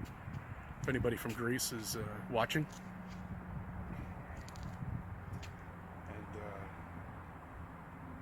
enjoy your weekend. I'll try to do little tidbits here and there, but be a little busy. I'll be with the family. I thank you for subbing. I thank you for viewing my videos. Let me be a part of your life. Good Lord, Chris. He just seems like he has the most miserable life. And, like, I've seen flat earthers that, other than, like, the flat earth stuff, seem like people that you could hang out with or whatever, or seem like they enjoy their life otherwise. But Chris seems like singularly obsessed with this to the point that it has ruined his life and his relationships. Seems awful. What a shame. Poor guy. Tucker White says, alright, let's watch that video about sodomites.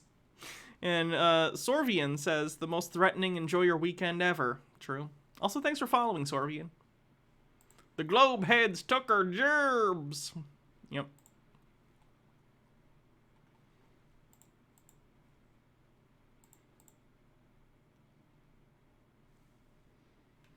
Chitara says, ironic he mentions friends in Greece. If he read a little history, he'd find that some Greeks did an experiment that proved the Earth was round thousands of years ago.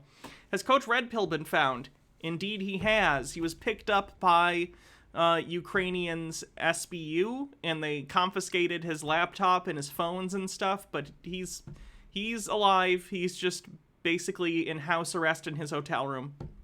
Lily Love Stuff says, 53 minutes until I am free of this job forever. I'm feeling pure joy. Nice.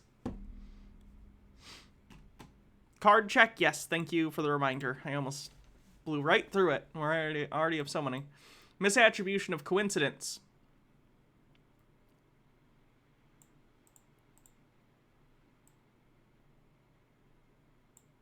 Doesn't understand how cameras work.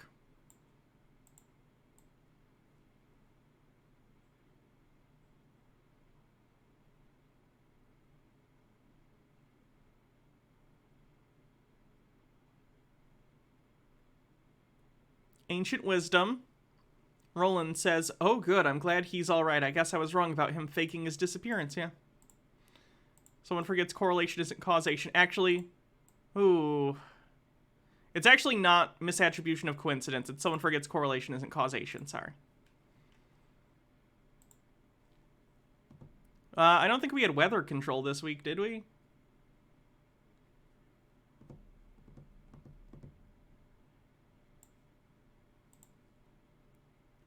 No, not how it's not how science works.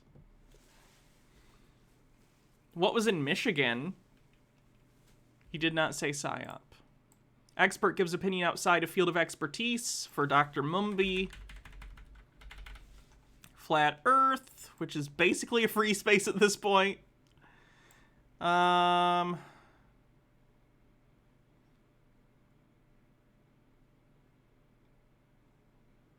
Did we have expert has ridiculous job title? Or was that yesterday?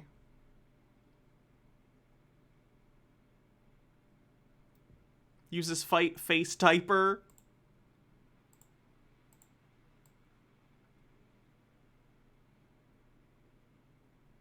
Transphobia. We definitely have chemtrails. Chemtrails. Holographic and/or fake sun sky.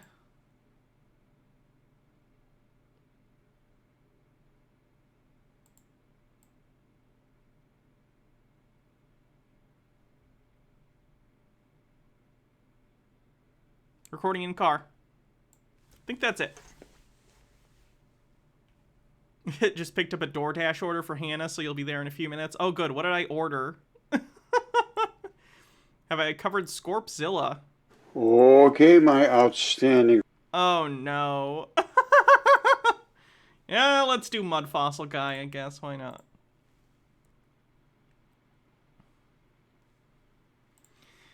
Mud Fossil University, another older gentleman who has a bad case of Dunning-Kruger. Just like our friend Chris. Except his expertise is in geology. He believes that mountains and rocks are basically all fossils of giants, of mythical creatures, all sorts of stuff. So let's take a look at his video. A scorpion dragon called Scorpzilla. Okay, my outstanding. Yeah, you can mark face diaper even though you laughed. That's fine. Friends, you might as well sit down now because you shall be on the floor momentarily. This is a Scorpzilla. And this is a Scorpzilla's eye. And Scorpzilla runs all the way, a long ways. This is where his shoulder begins. Let's back out from Scorpzilla. Of course, this is his face, and most dragons have a big bump on their nose, which... Oh, good. He's an expert on dragons, too. I was wondering, how are you at dragons? Are you good at dragons? Thanks. Scorpy does. And he runs all the way, all the way, all the way, all the way. Sir, this is a coastline? Until his scorpion tail becomes evident back here. That's his scorpion tail. Now, what happened to his scorpion tail when he died? Well, it seems to have a little... A chicken burrito and a Mexican Coke. I don't know if I'd get a chicken... Is there hot stuff on the chicken burrito? Because that wouldn't be me. I can't handle hot stuff. Ejecta. You see that? This is like ejecta juice coming out of the Scorpzilla's tail. Now, you see how this is like... And then it's exactly perfectly heighted. And this drops down a mile or more. Up here we're at minus 3,500 feet approximately. Here we're at minus 10,700 feet. So it's over a mile deep from here to there. That's how big Scorpzilla is. It's literally just geographical features of the planet. I don't even know what to debunk here. It's just so self-evidently insane. These are the rantings of a madman. I don't even know how to debunk this. I don't know if you guys know this. Dragons aren't real. Guess except for Komodo dragons, but they don't count. And, giant scorpion dragons doubly don't exist, so debunked. P-Meal says, as a dragon, I can confirm this man is speaking facts. And Narnandi Owl says, more like Paradolia University. Scorp is. Now, so let's follow his tail all the way back. So we got Scorpzilla's tail going back, all the way up his body, all his... Sir, that's Alaska and Canada. Whatever, feathers or wings or whatever. All the way up to Scorpzilla's head, which is up here, and Scorpzilla's eye, which is here, and his bumpy nose, which is there. Now, this guy is like when you look at clouds and find shapes, except he thinks the shapes are actually real, even when they make absolutely no sense in reality. Are you telling me when I was 5 years old I didn't see a flying elephant? Because I choose to be mad at you about that. Let's take a look at his digestive system, because anything that lives has to have a digestive system. And the crazy thing is, my name is Spur, and his anus is also named Mount Spur.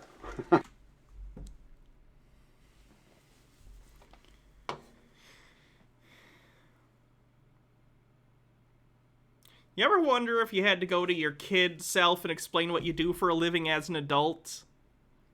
You imagine if I had to go to talk to little Hannah, and I had to first explain the boobs, and then I had to explain, hey, so what I do for a living, today, I watched a man say a mountain was a dragon's asshole, and I got paid for it.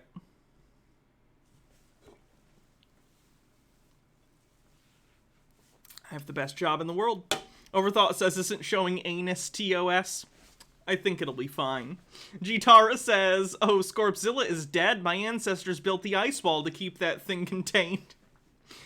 Tucker White says, I've never understood this about conspiracy theorists. Guys like Chris give NASA these supervillain-esque qualities that orchestrate such colossal psyops, yet guys can pick them apart by looking at the blurriest pictures and videos known to man.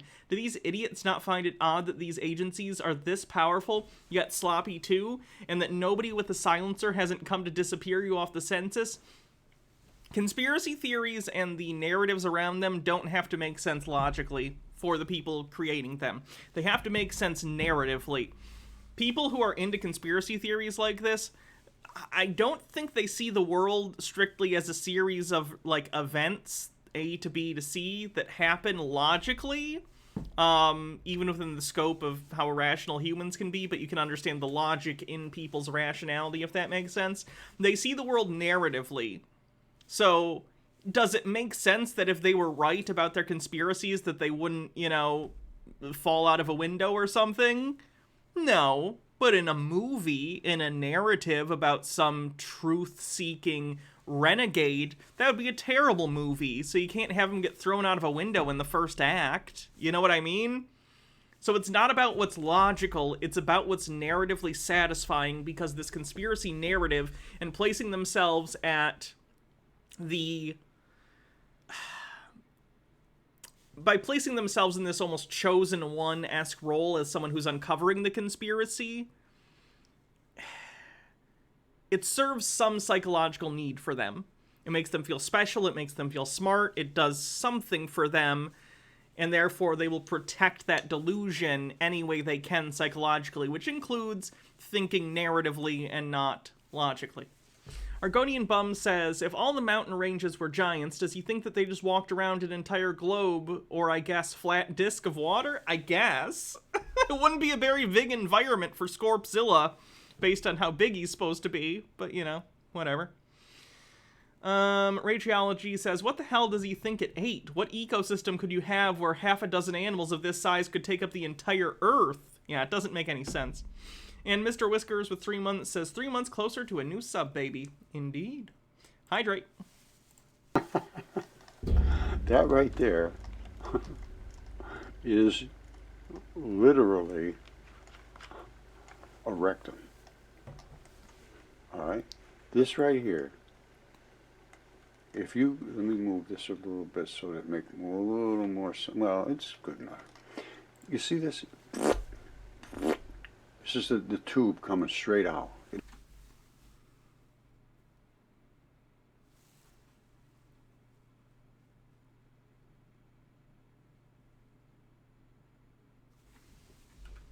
Let me move this a little bit so that it makes a little more, well, it's good enough. You see this? This is the tube coming straight out. You see this? This is the tube coming straight out. It literally is.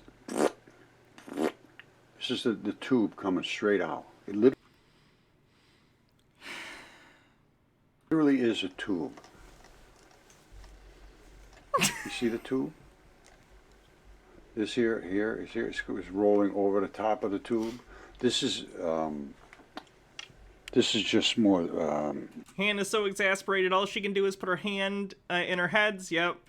You know. Bingo card space. Nardandia Owl with 45 bits and a link. That is one big pile of shit. Yep. Shadow. But this is the architecture of that tube. It runs right up there, just like a cannon shooting out of it. And when this new notification sound. I don't think people would like that very much. This thing goes off, it spits all its goop down into here. Right there. And it took... Stop making noises! Chibbers says, showing this butthole on Twitch. Might be TOS, Hannah. No, it's fine. Lockhart says, I mean, technically volcanoes are kind of like the buttholes of the earth, kind of, maybe. I'll take that. Tucker White says, if he thinks that's impressive, wait until he sees this cock. Accepted. I think to me, it looks like every time it pooped, it made another one of these squirters.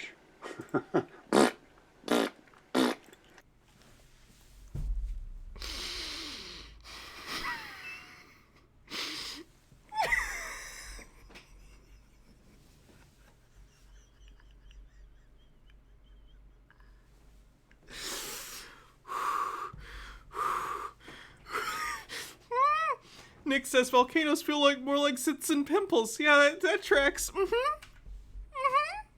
One of these squirters.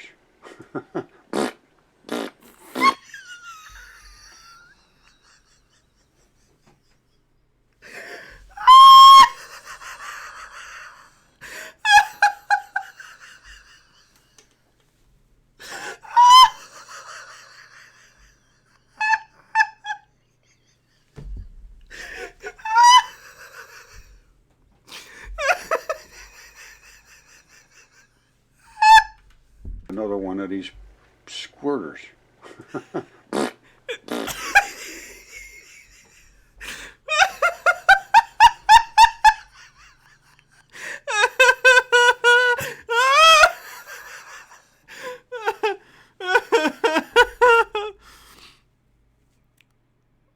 Hannah dies of laughter on the bingo card.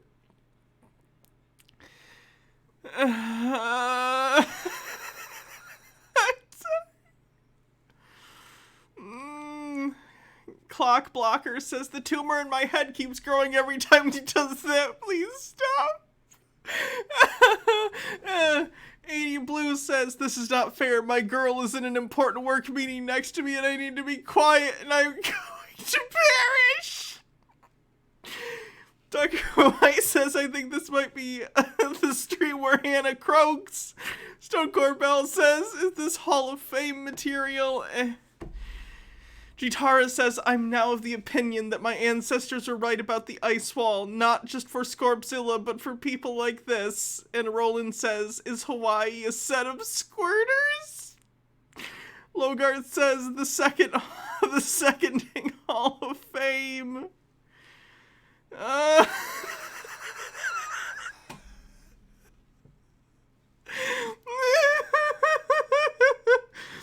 For the record, this is a man who thinks he's an expert at geology, physics, math.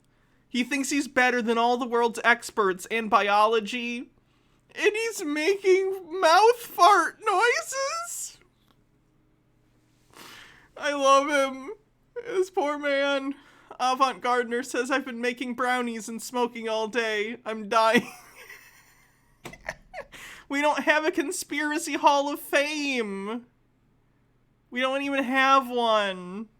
We only have a Chudwatch hall of fame. You know, this is like in the side of your intestines. You have these little pinchers that pinch it and squirt it out. And that is coming right out of Mount Spur. And all this is right at the end of its digestive system. You see these colors? Whenever you see colors like this, and all these different little lakey colors, you are in a digestive system.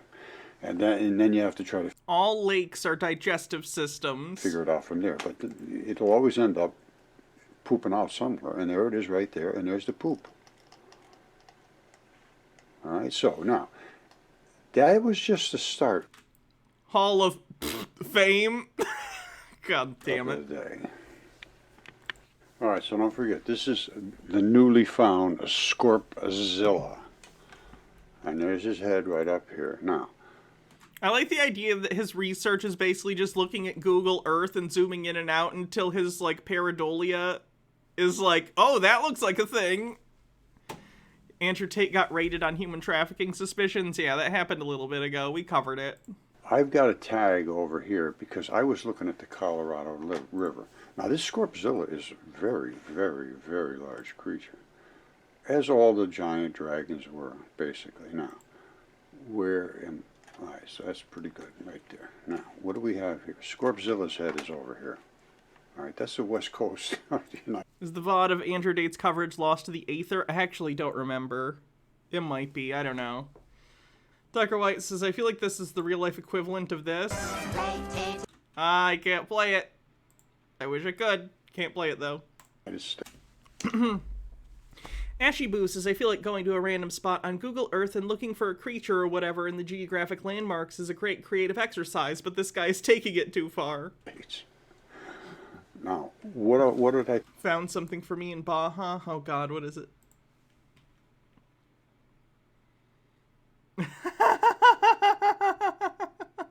Okay, that's pretty funny.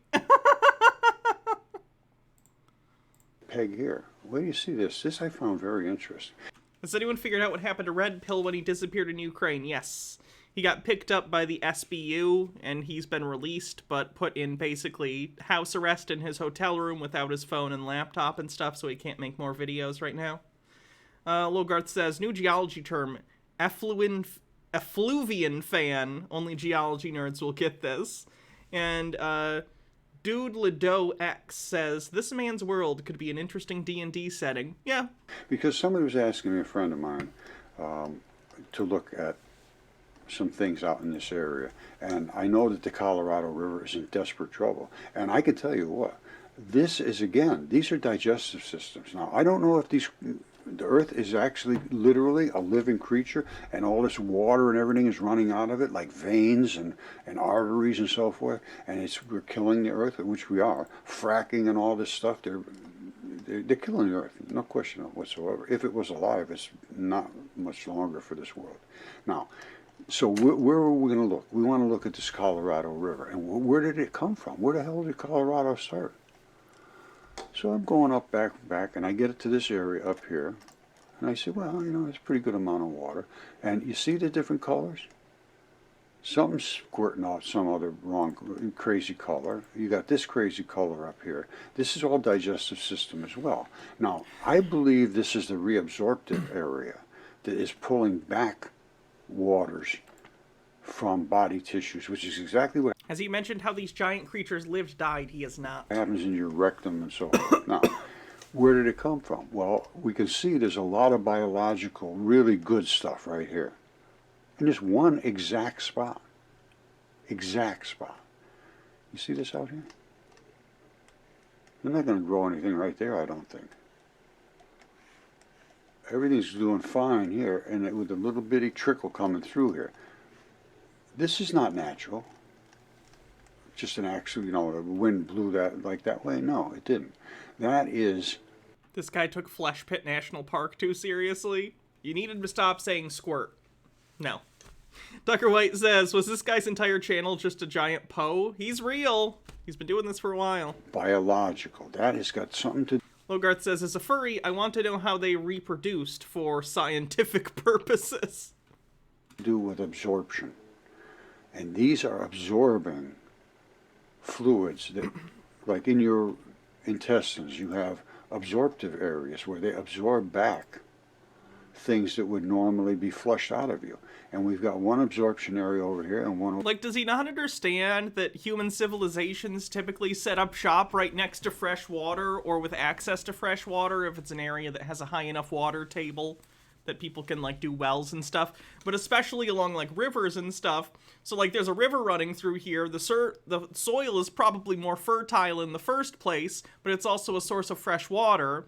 And people built up a civilization there, which is why you can see, like, farm fields and stuff, which I'm assuming they're growing using the water from the river. Like, this is not hard to understand. It's not an animal. It's just how humans group ourselves around resources that we need. Logarth said, oh, I read that one. Morak says, in my Pathfinder campaign, setting one of the many planets in the solar system was the site of a conflict between rival gods, and there were a number of ecosystems created by the decaying god corpses strewn about. And Occult Comics, thanks for 200 bits. Over here. You see it? Same stuff. Only this one's got like a different color to the, is it black, and this one's green. Now, and that's, I would suspect that if it was vein and artery, and that could very well be. Like I say, I don't know, this is a crazy looking creature to me, but I can see the red and I see the black. And anytime I see that, I think of arteries and veins. That's exactly what happens. Now, what happened right down here? They started to merge. Right there, they became one. Now, when I see that, I think of an avian digestive system where it just merges the poop and the fluid, urine, and all that stuff merges together and forms. Can we not? Logarth says, totally unrelated, but when would one go about finding a Tarrasque-sized set of cat ears and a maid outfit? Amazon. There's all this biology, which is things grow in this kind of stuff. You see how everything's green and flush and lush right there, but right next to it, nothing. That's because this was a digestive system, and it's got all the colors of the digestive system. And even these layers. You found a Nutcase video? Please link it. Are indicative of some kind of a layering of a can the Raven, thank you. Now, as we follow this and thanks down, for following. You see it? Right Wing Watch. I do like Right Wing Watch. So how do they get? We'll watch that in a sec. Collects down here a little bit. But all of this, and then you see all these different, but this is probably salts, or I'm not sure what. But what happens is in your reabsorption of your fluids, that's what happens in your intestines just before you poop. It reabsorbs all this stuff back in. And apparently that was what was happening back here. Because then you have a little tiny trickle coming down here. And everybody's growing stuff in there. And then it gets a little better and a little better. And there's growing little offshoots in here.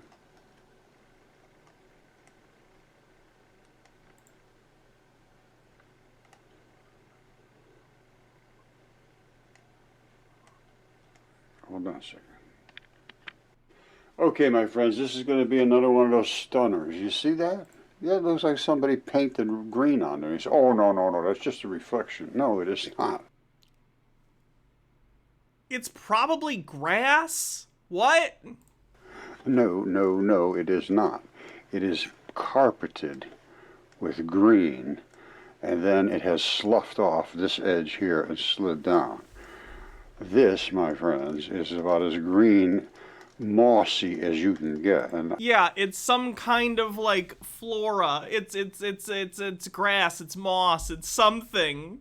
Vegetation, that's the word I'm thinking of. Thank you. Every time I talk to you guys, I say if you see green moss, that was growing on fleshy skin, mostly skin and blood. And guess what? That's what it is here, skin and blood. Oh, Roger, you've gone off the deep edge. No, I haven't. The deep edge went off long ago. I didn't have to be there with it.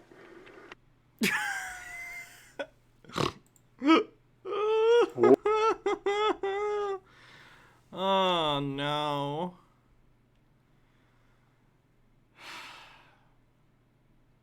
So that's what Roger's been up to.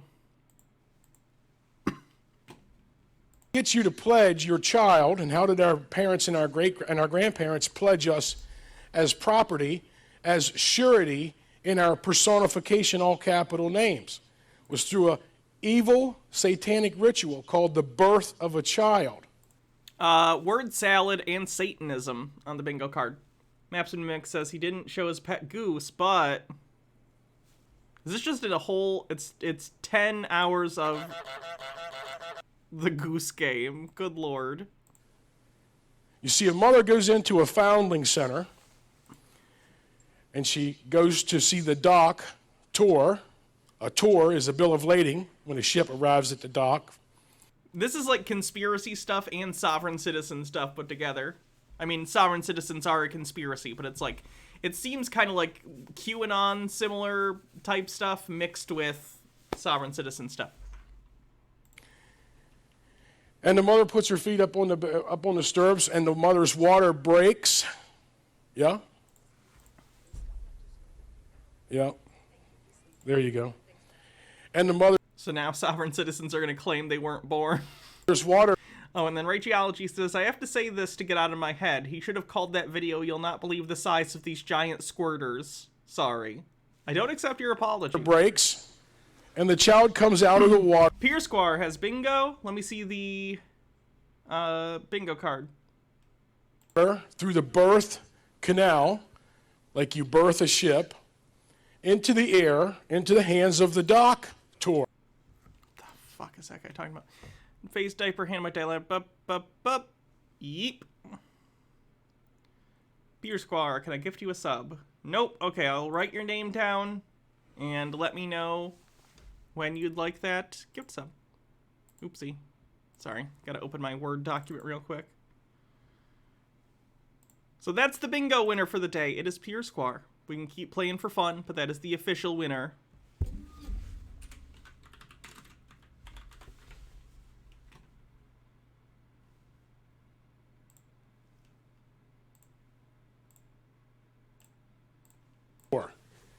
And then, historically speaking, a satanic ritual would take place. The child was smacked on the butt, turned upside down, cried out in fear and pain. They get the kid to cry to make sure that it can breathe, to get it... Whatever. It's not evil. And then before the child could put their feet on the land and take the breath of God as a free creation of God. Could you get a link to the Mud Fossil video? I already closed it out. So, Mud Fossil University on YouTube, or if someone else has the link. Stone Corbell says, I'm begging for these people to take an etymology class. And Von Tuck says, I don't even understand what this dude is saying. He's trying to say that you're a slave, but he's doing so in a really word salady way. A legal bond document came out. It's on bond paper because it's a banking instrument. It's a surety bond. And the child's soul was taken on the back of that document. It was called the soul print. And then the umbilical cord and the afterbirth was thereby dead and abandoned by the mother. And because that was part of your birth, part of you being born,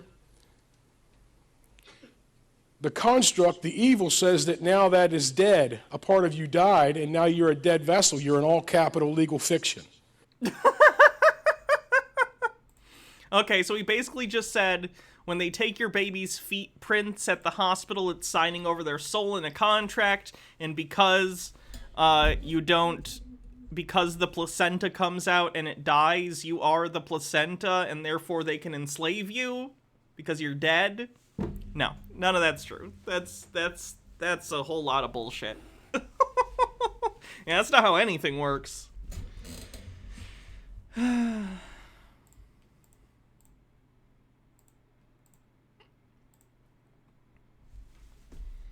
I don't know who maybe did or didn't see this the other day, but we definitely need to watch or read some of this because it's amazing. The Sodomite Gateway Introduction. And we'll read some more of this too because we read the introduction the other day. Most of the world is in a trance-like state under the Antichrist delusion, which is in no small part due to the saturation of our environment with symbolic emblems and artifacts through which magical spells are cast. The physical evidence of sodomy as pictured in these symbols testifies of a very real gateway to supernaturalism, one that is directly linked to fallen angelic beings, gods of the past, present, and future. Here, in this lengthy series of posts, are answers to questions you may not have wanted to ask, but should have.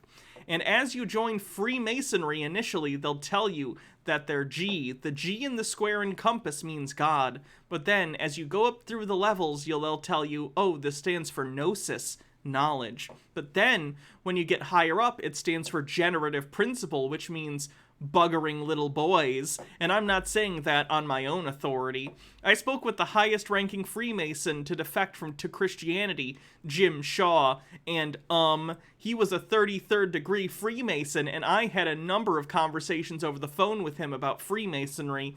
I got it from the horse's mouth. Good Lord. Okay, continuing on. Part 1. Gnosis, Illumination, and Communication with the Gods. Sky Comet Fallen says, bruh, if you want to carry a placenta around with you, you do you, but most of us aren't into that. And Tucker White says, question, I'm already half gay, so will this turn me full gay? It's a coin flip. Either that or you'll become straight. Two kinds of acts are in the news with increasing frequency. Cannibalism and sodomy. This is behavior characteristic of the ancient gods and those who worship them. When you've heard of such perverse and hellish activities, you may have found yourself wondering where it comes from. It's the nature of the beast, literally, because it's the family character of hybrid beasts to fulfill their lusts in such ways. Sodom, a city famously destroyed in a fire and brimstone judgment, was a Canaanite city, a region populated by giant cannibals. Sodomites are proliferating, and today's news bears witness. Recognizing the trend is helpful, but understanding why what's being accomplished is more helpful still. Then when you see it embedded in the family imagery of our culture, it speaks volumes about the reality of our situation. Because of the nature of the subject, there's no real delicate way of handling it without being unnecessarily crude. On the one hand, or avoiding the reality of the situation on the other, I'm going to share what the Lord is impressing upon me. I've addressed these topics not long ago while writing about Cain's paternity. I'll assume you're already very familiar with that work and what's presented as a foundation for this one. Sodomy with mankind was first practiced in the Garden of Eden, introduced by the serpent tree. Of this I have no doubt, because it was revealed to me by the Lord himself quite memorably.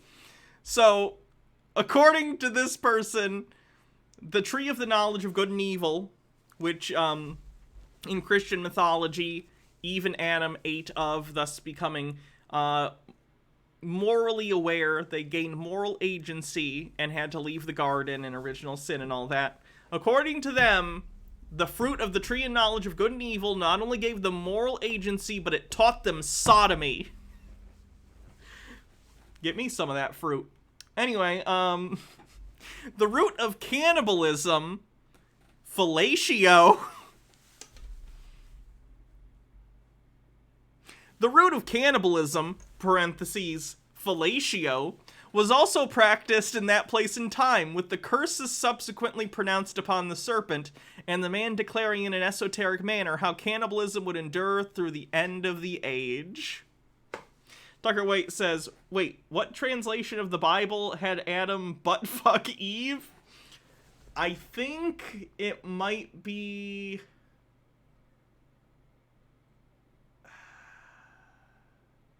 the New International Version?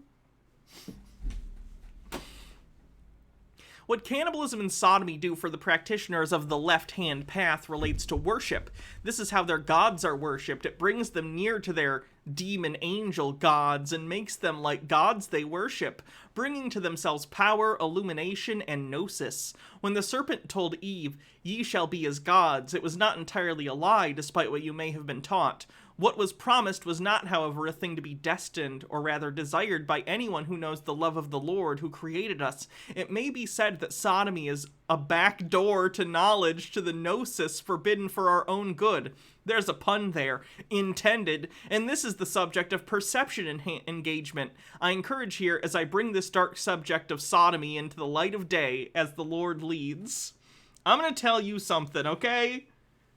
As fun as sticking things in the butt is, I've never felt enlightened afterward, okay? Good, yeah, but I've never been like, I feel like I just read 7 books. Overthought says, cannibalism and sodomy. Gone ass to mouth. You never go ass to mouth. I've never gone ass to mouth. True. Anti-Pretzel with 45 bits. What in God's holy name are you blathering about? Umatsa, thanks for 6 months, and Ashy Boo says, so if I'm understanding this properly, this guy believes butt sex makes you a genius? True. If butt sex makes you a genius, just call me Stephen Hawking. Mostly because I have trouble walking afterward. That's not in good taste. That's not in good taste at all. Bad, Hannah. Bad. Clock Blocker says, whoever wrote this sounding real maidenless. Von Tuck says, did you try sodomy with 7 books, though? I didn't. I did not.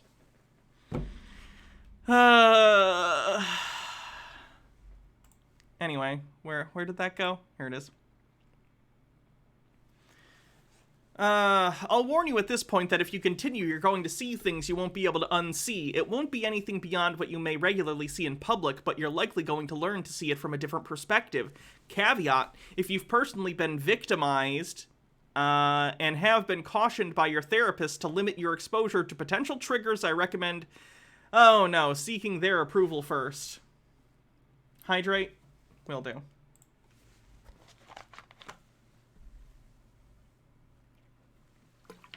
Okay, the subject of sodomy is immediately relevant because it involves the beast and the mark of the beast schemes. It has everything to do with the worship of Horus and Hermes, his partner in crime, and the advancement of their agendas. Horus and Hermes. Aren't they from 2 different pantheons? Horus is from the Egyptian pantheon, and Hermes is from the Greek pantheon. Or the Roman, I don't remember which. That's odd. Anyway, also known as Apollo and Mercury. Those gods are both... Okay, Apollo is not Horus. Anyway, sorry. These gods are both linked from ancient times to sodomy. It's not difficult to find supporting documentation on that intent. Horus was repeatedly sodomized by Seth, and by accounts also sodomized Seth in return. Hermes is also strongly linked to this practice. There are gods of sodomizers, servants of the serpent sodomizer Satan himself. Ooh, that's a good tongue twister. Gods of the sodomizers, servants of the serpent sodomizer Satan himself. She sells seashells by the seashore. Servants of the serpent sodomizer Satan himself. It's pretty good. The best evidence I can provide to clarify, or rather verify these claims, is a collection of pictures of the kind that are worth 1,000 words. If there ever were such pictures with the addition of some commentary of their content and context, the witness is so vivid you'll hardly believe your eyes. You'll wonder, how can we have been so blind as to not to see this? The answer is that there is a powerful spell of deception, pharmakia, antichrist delusion, evil works under the cover of darkness.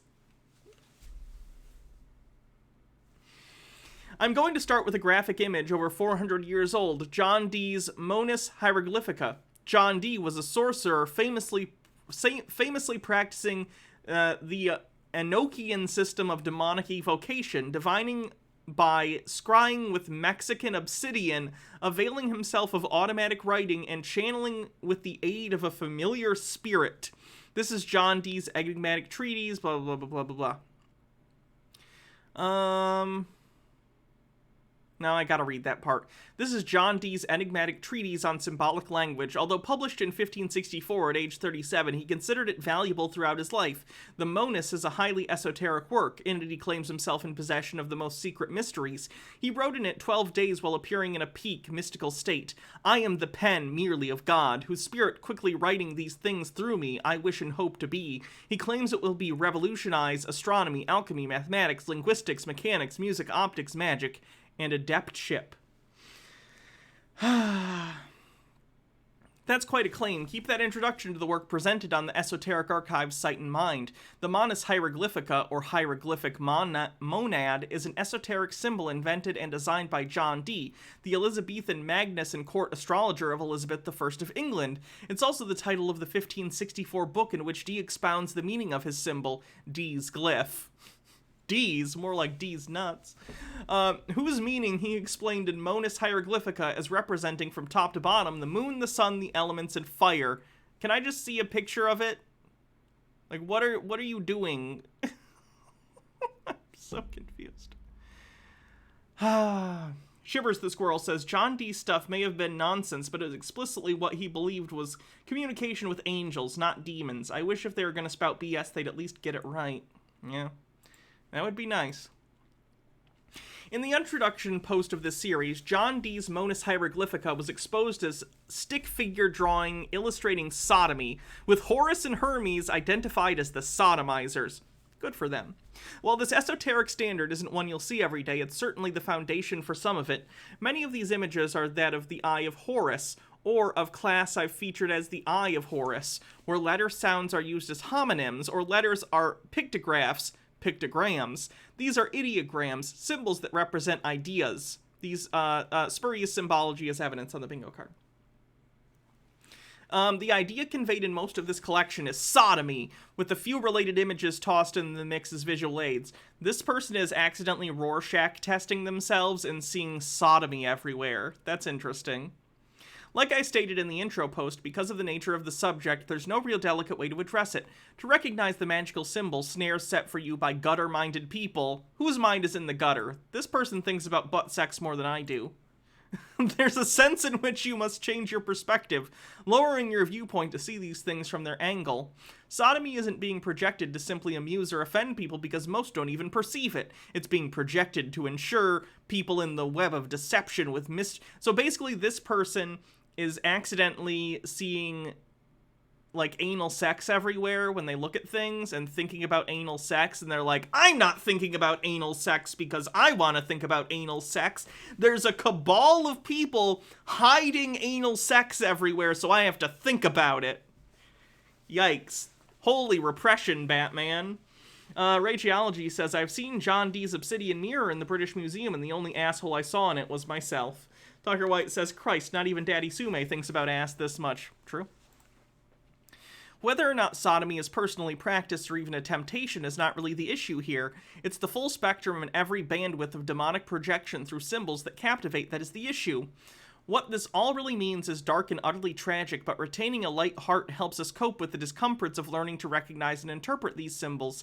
Here is the evidence of sodomic magic at work in our culture. I'll start out with a few examples that probably aren't familiar, but are so blatant that they have been seen as comically unfortunate for those organizations who chose these images for their brand identity.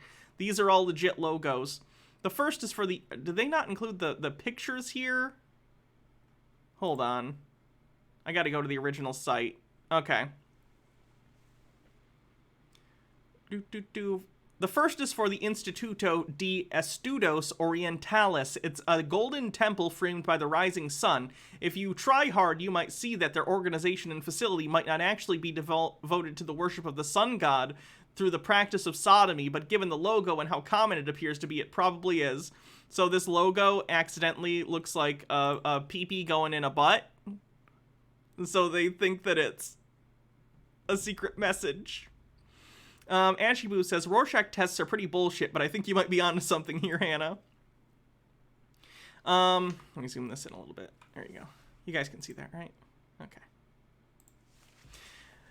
The Kudawara pharmacy logo was puzzling. If not sodomy, what could they have had in mind by dotting the K with heads? Since their business is pharmaceuticals, it must be said that connecting pharmakia and sodomy does make a well-matching paired. Do you think any of their cashiers ever wondered why it seemed like every other customer was stocking up on condoms? Wait, do they think condoms are only used in anal sex? Oh my god, wrap it up. Non-India Owl says, I see that as more of a haircut, but to each his own. And Logarth says, House of the Riding Buns. The A-Style logo has an interesting story. It was a fad logo without an actual company or product behind it. Now it's a major company that sponsors events like MotoGP. Oh my god, it's just literally him looking at logos and seeing sodomy everywhere. That's so funny.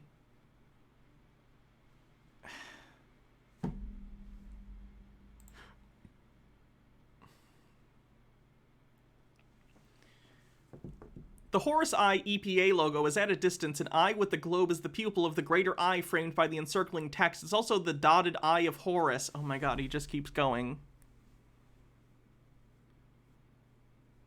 I know at some point they talk about comic books too. Uh-oh, I'm getting hiccups.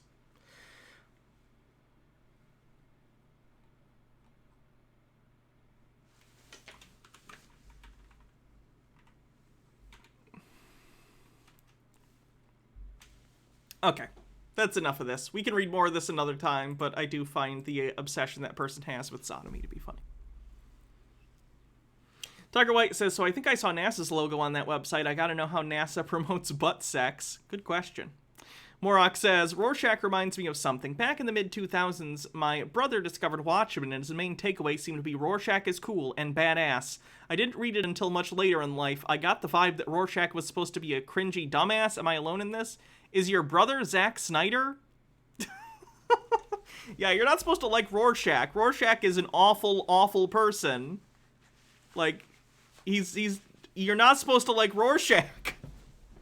Oh my god.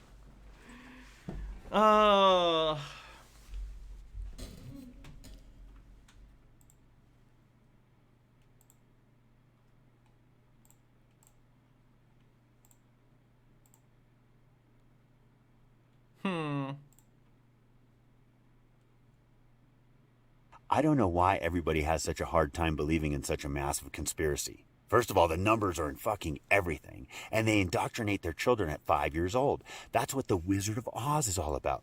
A 6-year-old told me that in Nashville, that the whole family was around his bed at 5 years old. They pulled him out of his body, introduced him to all the family spirits and demons, put him back in his body. Yeah, that's what the Wizard of Oz is about. Remember Dorothy at the end of the movie? Right, and the Yellow Brick Road is about making the Philosopher's Stone out of gold. It's pure DMT using nitrosomonas worm. And the worm eating its tail, yeah, that's what it does, because it loves it so much. And then Disney makes movies like Onward, which is 3, which is 9/11. It's all the fucking same, people. The yellow 9/11 brick 7 road 9/11, right? 74 equals 9/11. Yellow brick. God, I love him. Hollywood. Do you know what Hollywood means? You know what Hollywood means? Yeah, you know what it means? Oh, it's the wood that the Magi used to use. Okay, so if you don't know what he's doing, if you haven't seen my original videos on this guy where he explains what he's doing with these numbers, obviously numerology. But what he's doing is he takes any number, like, someone give me a random set of numbers, or a name, or literally anything. Someone give me something random. 42069, sure, 42069. So arbitrarily he will take, oops, sorry, I typed that wrong, 42069. So arbitrarily he will take, these numbers. You can't even see what I'm doing on the screen. Hold on. So he'll take all these numbers and add them together. Basically, he adds up until he finds a digital root. So a digital root is if you take a number and add them together until you're able to get a single number between 1 and 9, a single digit number. So 42069, 4 plus 2 is 6, plus 0 is 6, plus 6 is 12, plus 9 is 21, right? 2 plus 1 in 21 is 3. So the digital root of that number is 3, right? Now, he has taken 1 through 9, and he has ascribed each of them a different meaning. So 1 means a certain thing, 2 means a certain thing, 3 means a certain thing. And whatever the digital root of the thing he comes up with is, he ascribes different meaning to, if that makes sense. So he will take any number, like Hollywood. Apparently, if he adds up Hollywood, and turns the letters into numbers, like H being whatever number it is in the alphabet, he gets 48. Then once he gets that 48, he is then taking it and making it 12 somehow. Wait, how does he make 48 12? Oh, 4 plus 8, duh. And then 2 plus 1, the digital root of that is 3, and he thinks 3 equals 9/11, because 3 in his code is 9/11, like I said. So anything that equals out to 3 in its final digital root, he thinks has something to do with 9/11. It's complete nonsense, obviously. How does 3 become 9/11? He's never explained how he came up with this numbering system. That's just what he says it is. Yeah, for their wands, right, Hollywood. Do you know why they named it Hollywood?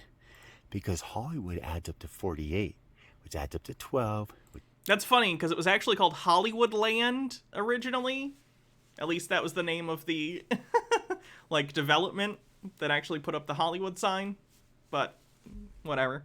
Metal Turtle says, because that's how numbers work. Adds up to 3, which equals 3, which equals 29, which is... Oh, duh, 9/11. 9 plus 1 equals 12, equals 1 plus 2 equals 3. Makes sense.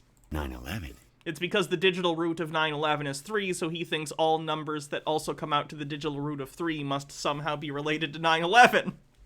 Holy shit. Yeah, Hollywood is 9/11. It means in the awakening, keep you asleep. Isn't that what Hollywood does? Huh? Isn't that where most of the bullshit comes from? Hollywood? Yeah, the Magi. Oh, Magi also adds up to 3. What?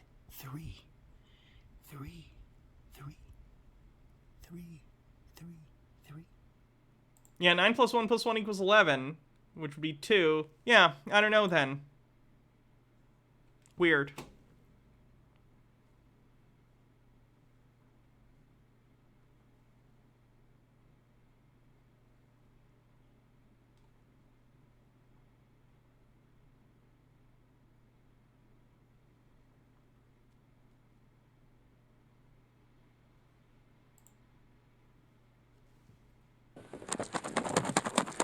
Do you know why Catholicism and Christianity have been so successful at controlling mankind?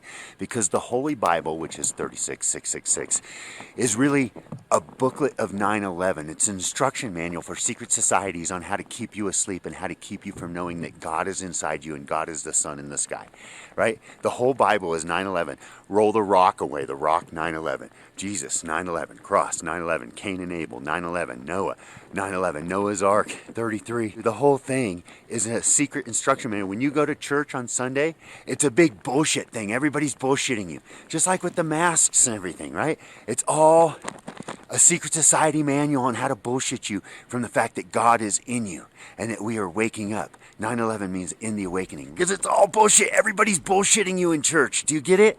It's a big bullshit show. Oh, that laugh isn't creepy. Great. Clock Blocker says, how do these people go about their lives without imploding? Him? I don't know. There are a lot of conspiracy theorists we covered that seem pretty functional, like they could, you know, go out and live their lives every day and be pretty okay. This guy, I have no idea. I don't know what this dude is doing.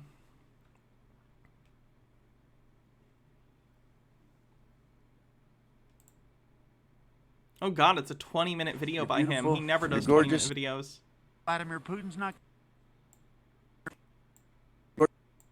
cadaver, right? Amazing! Oh, I am Vladimir Putin. Yes, I am the great Vladimir Putin.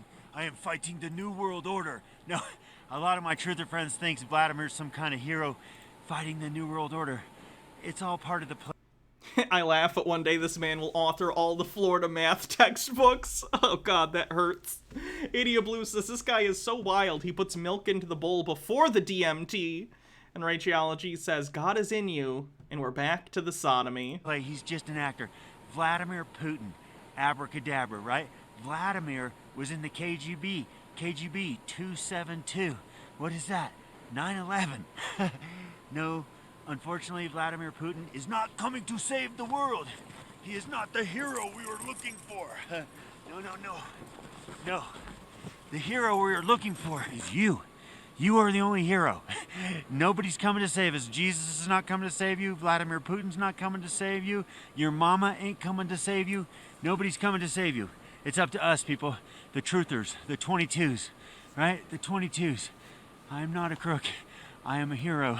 I love you all. Anyhow, I just wanted to get out all of my truther friends who think Vladimir is like some kind of hero. He is no hero.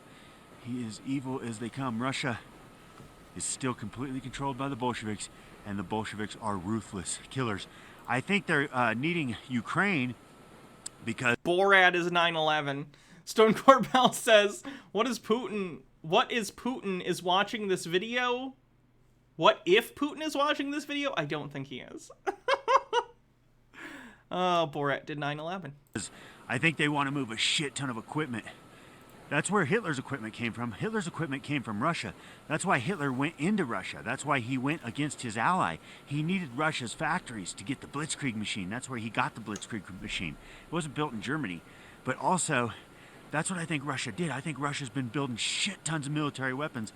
Now they need to ship You don't know what's wrong with you tonight? it out, but they need Ukraine to ship it out through. So, people, we got to shut this down quick. This is real deal Holyfield. Peace, Novax.life, I love you. Get them, Vladimir. I am the great. I am the great Vladimir Putin. I am come to save you from New World Order. I come from Russia to save the world from Illuminati. Even though everybody in my country is Bolshevik, I am not. I am the only non-Bolshevik in my whole country. I, Vladimir Putin, am going to save the world. Yes, I come save you from New World Order. I, Vladimir Putin. No, no, Putain. Like the French fries with gravy. That's about all that guy's fucking worth. Right here, Vladimir. We're coming. The truth is coming. People, I don't know how many ways through Sunday I can tell you, learn numbers, there's nothing more important, right? Why are all these numbers in the media? I'll tell you why all these numbers are in the media. All these numbers are in the media. You're literally ascribing numbers to things. If you take letters of a word, any random word, what's around me? Fancy feast. Ooh, this is definitely bad. Gotta throw that out. Fancy feast. If I took the letters of fancy feast and I converted them into numbers based on their position in the alphabet, their alphabetical order, then it would be a series of numbers, and then I could take those numbers and find a digital root.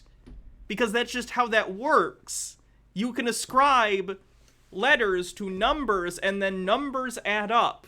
So no matter what the word is, no matter anything, you could take it and find digital roots, and because you have a meaning for every single digit number, everything has some secret meaning to you. It's literally impossible for something not to. Because they're trying to keep their minions together, man. They know. Am I saying Fancy Feast is 9/11? Yes. Oh, that Satan's kingdom divides and falls, right? The Knights Templar, they were way tougher than these Masons. They all divided and fell, man. They all snitched. They're all gonna snitch. So they put all these numbers in the media, and now they make it so simple, like, you know, BA2, 2125. That's how fucking stupid Masons are these days. But guess what? The truth has come. I'm living proof, man. You guys are dust. So many people are learning my stuff. You're over. Ovarian over. There's just no way that people are this fucking stupid. They're all lying. You're all liars. Everybody's just lying. How do you sleep at night knowing that I'm just dumping this truth? I dumped all the Mason truth the other day. Two things. Aluminum. Why did they pick aluminum? Because aluminum adds up to 32, the Freemasons, right? And then fracking. Oh, we can save this with fracking. No. We can save this. Water burns. Stanley Meyer. We can burn water. Not fracking, you fucking dickheads. They just want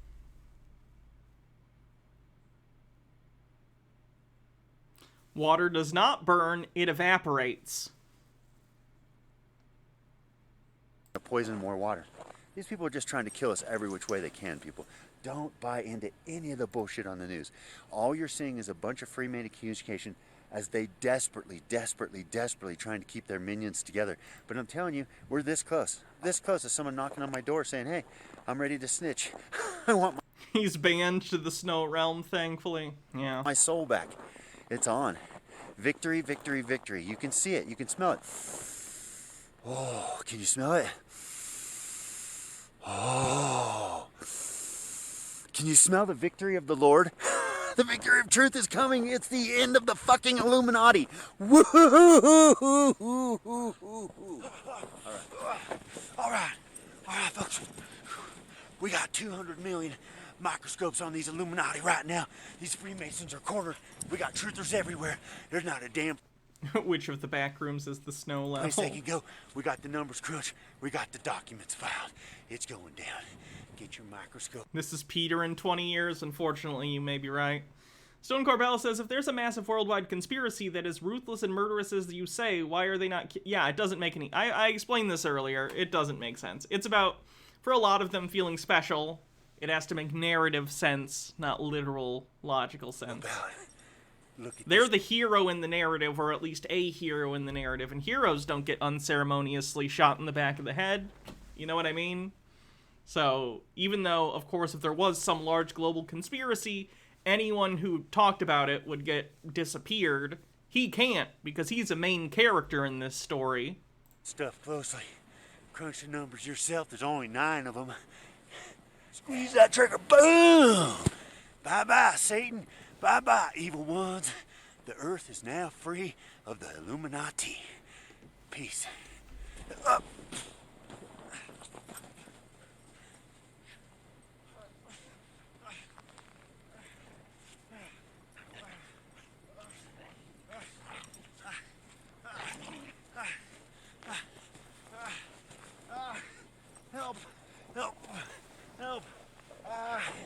So I get a lot of text messages and emails and comments. People Oh, God. Clock Blocker says his narcissist ego is just oozing out of the mouth. It's creepy. asking, so what do we do? So what do we do? I'll tell you what we do. So what we do. Keep researching all the media you see. Every time you see something in the media that catches Oh, no. Overt anti-Semitism on the bingo card. crunch the numbers. We're going to get all this evidence. We're going to get 100 people in each town, and we're going to force it into court. And we are required by FCC law to have public access television. They have to provide us with the studios and everything. And we're going to view all of this research and all of this evidence. Logarth says, so what does this guy do for work that lets him run around doing this kind of thing all the time, and how do I get into it? I honestly don't know. And we'll let the people decide what we do with these evil motherfuckers. Look at that snow shine. Anti-Pretzel says, Hannah, can we stop with this guy? I'm actually genuinely concerned for his sanity and health, and it's effing with my head. Of course you don't have to stop. It's your show. We've had enough of them for now, anyway. I'm worried, because I know he has a kid. So, hope the kid's fine. Anyway, I don't know if you guys saw recently, but Mike Tyson punched a guy, allegedly, on an airplane. The guy was being really annoying, in fairness. I don't think assault's a good thing to do, but I also wouldn't screw with Mike Tyson, He's a guy who bit a guy's ear off once. Just historically, I don't think that's a good idea. He defended himself. Did the guy try and punch him? I honestly don't know. All I saw was he ended up, clocking a guy. Anyway, this guy thinks that it was a hoax. So let's find out why.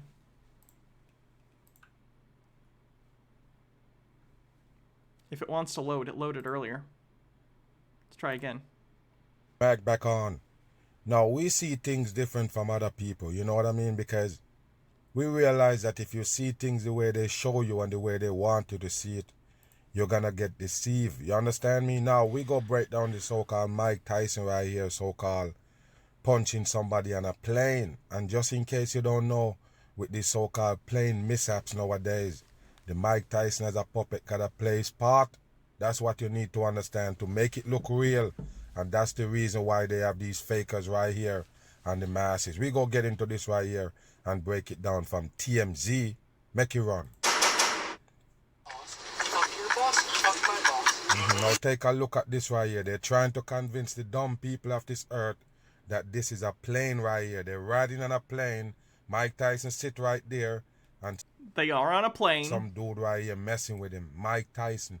What a... Clock Blocker says, holy shit, the Gorilla Glue guy, let's effing go! Oh yeah, didn't this guy think the Gorilla Glue thing was fake? Dumb shit for the masses. You believe this? Hoax on.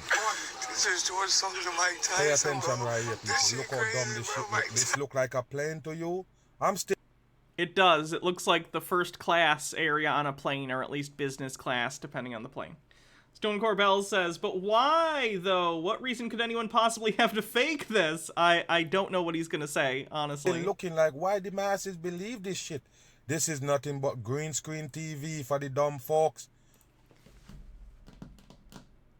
I don't understand why he thinks even if it was fake, which it's not, it's a real thing that happened, why wouldn't they film it on a plane? Even if it wasn't in the air, I would imagine a secret, shadow organization would have access to a plane that they could film stuff on if they needed. Morok says, Mike Tyson is my favorite Nintendo character. JK, it's Cambus. Who's Cambus?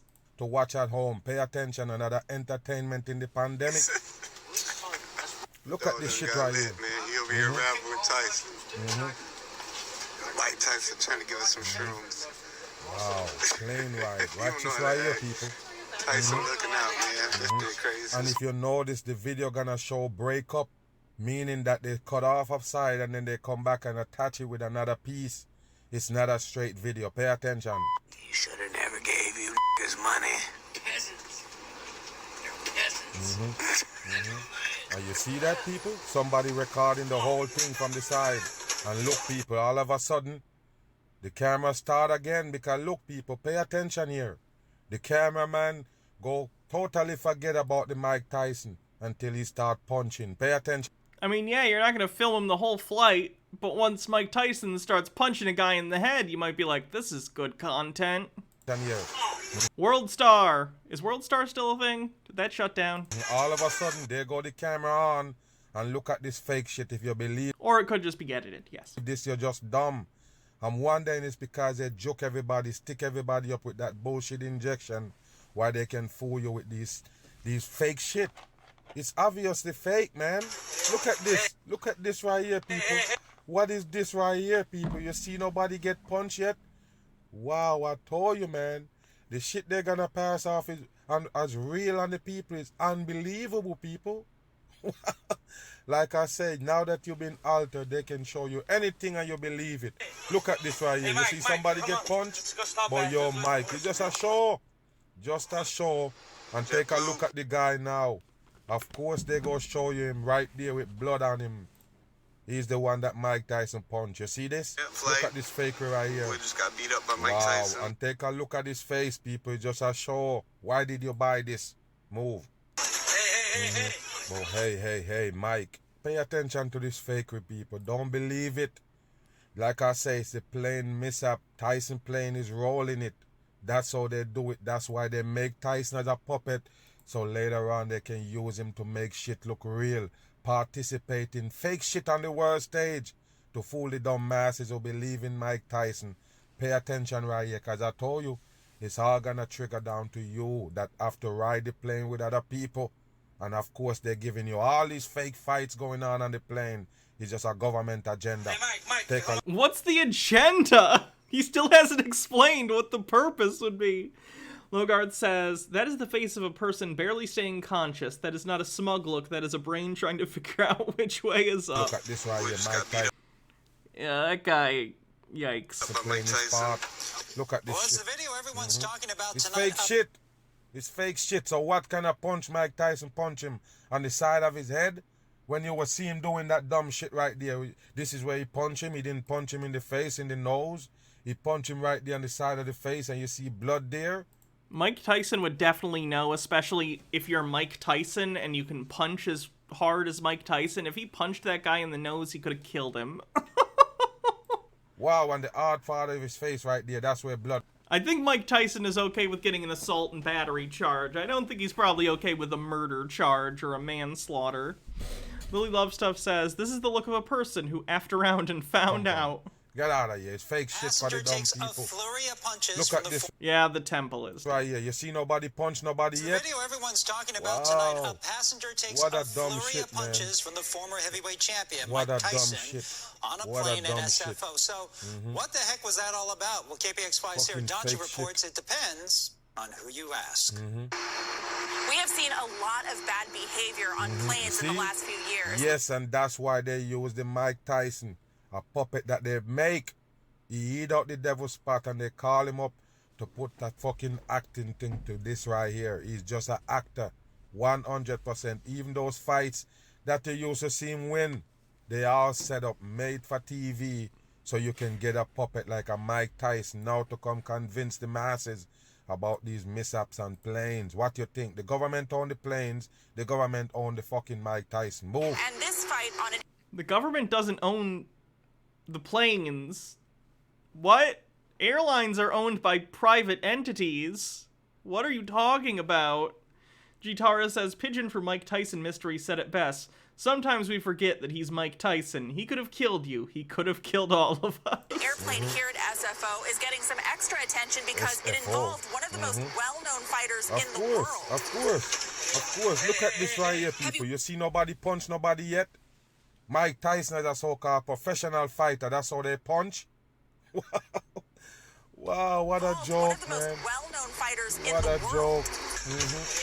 Wow, look at this right here, boxing people. champion Mike Tyson was punching a plane passenger in this video obtained by TMZ Sports. This is how you do it. You make the so-called most popular fighter that's living right now fight on the plane. If you want to put an iron fighting on the plane, do you get it? Wow, a former heavyweight champion. That's who they gotta put to fight on the plane to convince the dumb masses that that's really going on. What a dumb shit. What plane was this? JetBlue flight from San Francisco a to Fort... JetBlue. What a dumb shit for the masses right here. Pay attention, and of course San Lauderdale just before Francisco. takeoff. Just before takeoff. A man identified as George was sitting in a seat Of course behind you know Mr. his name, Tyson in George. first class when the fist started flying. He's sitting in first class, and then fists start to fly. You see that? Alright, he's getting repetitive. I'm done with him. Morok says, I guarantee you won't care, but Camus is one of the generals working for the Shadow Dragon in Fire Emblem 1. He's defeated by Marth's army. However, in Fire Emblem 2, you discover he survived and he joins Alm's army and helps save the kingdom. In Fire Emblem 3, he actually joins Marth's army against a resurrected Shadow Dragon. He's just really well written and stuff. I wanted to make a Mike Tyson Punch-Out joke. Rachology says, at this point, I think it would be quicker if this guy just listed a few things he thinks actually did happen. And Clock Blockers says, if he saw the weatherman say it was going to rain, he'd start screaming, wow, conspiracy, wow. Move.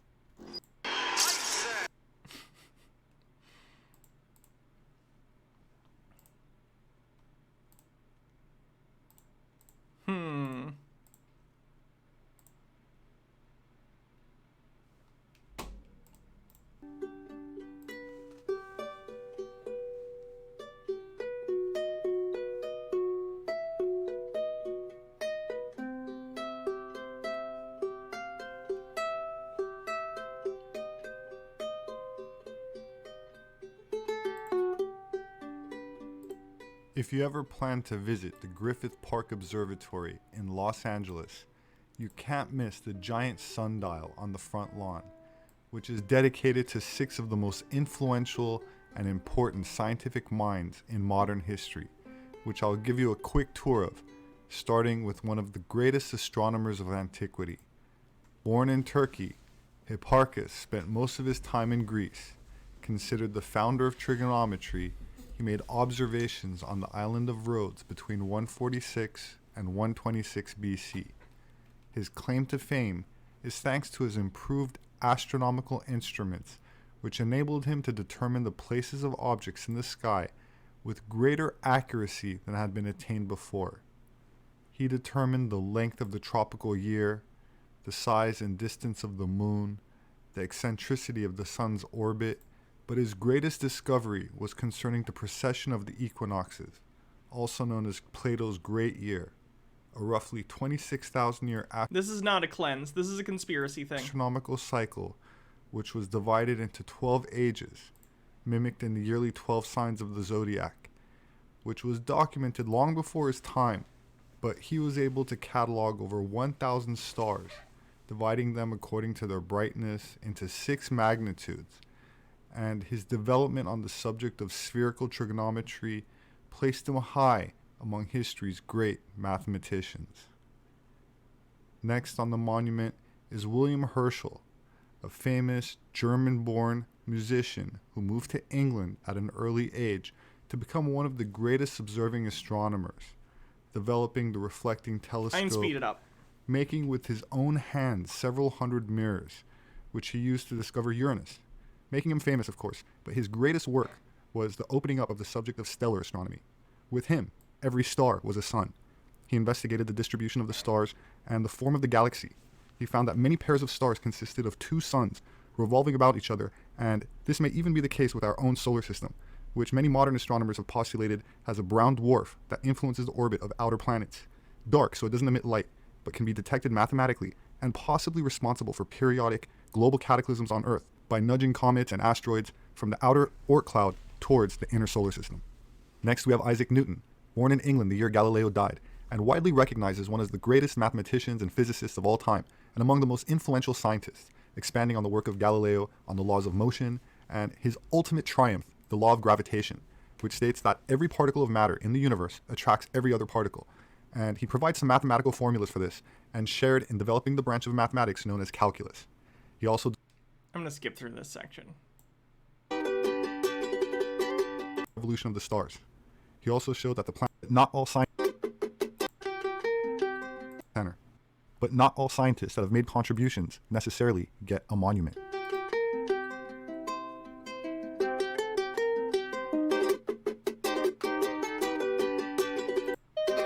In textbooks all across the world. That said, There are scientists that have contributed to humanity's body of knowledge that are shunned, whose stories are not completely disclosed to the public, maybe because they are just misunderstood, or maybe because their contributions involved an unorthodox, esoteric aspect that the modern-day powers that be prefer to keep covert and secret.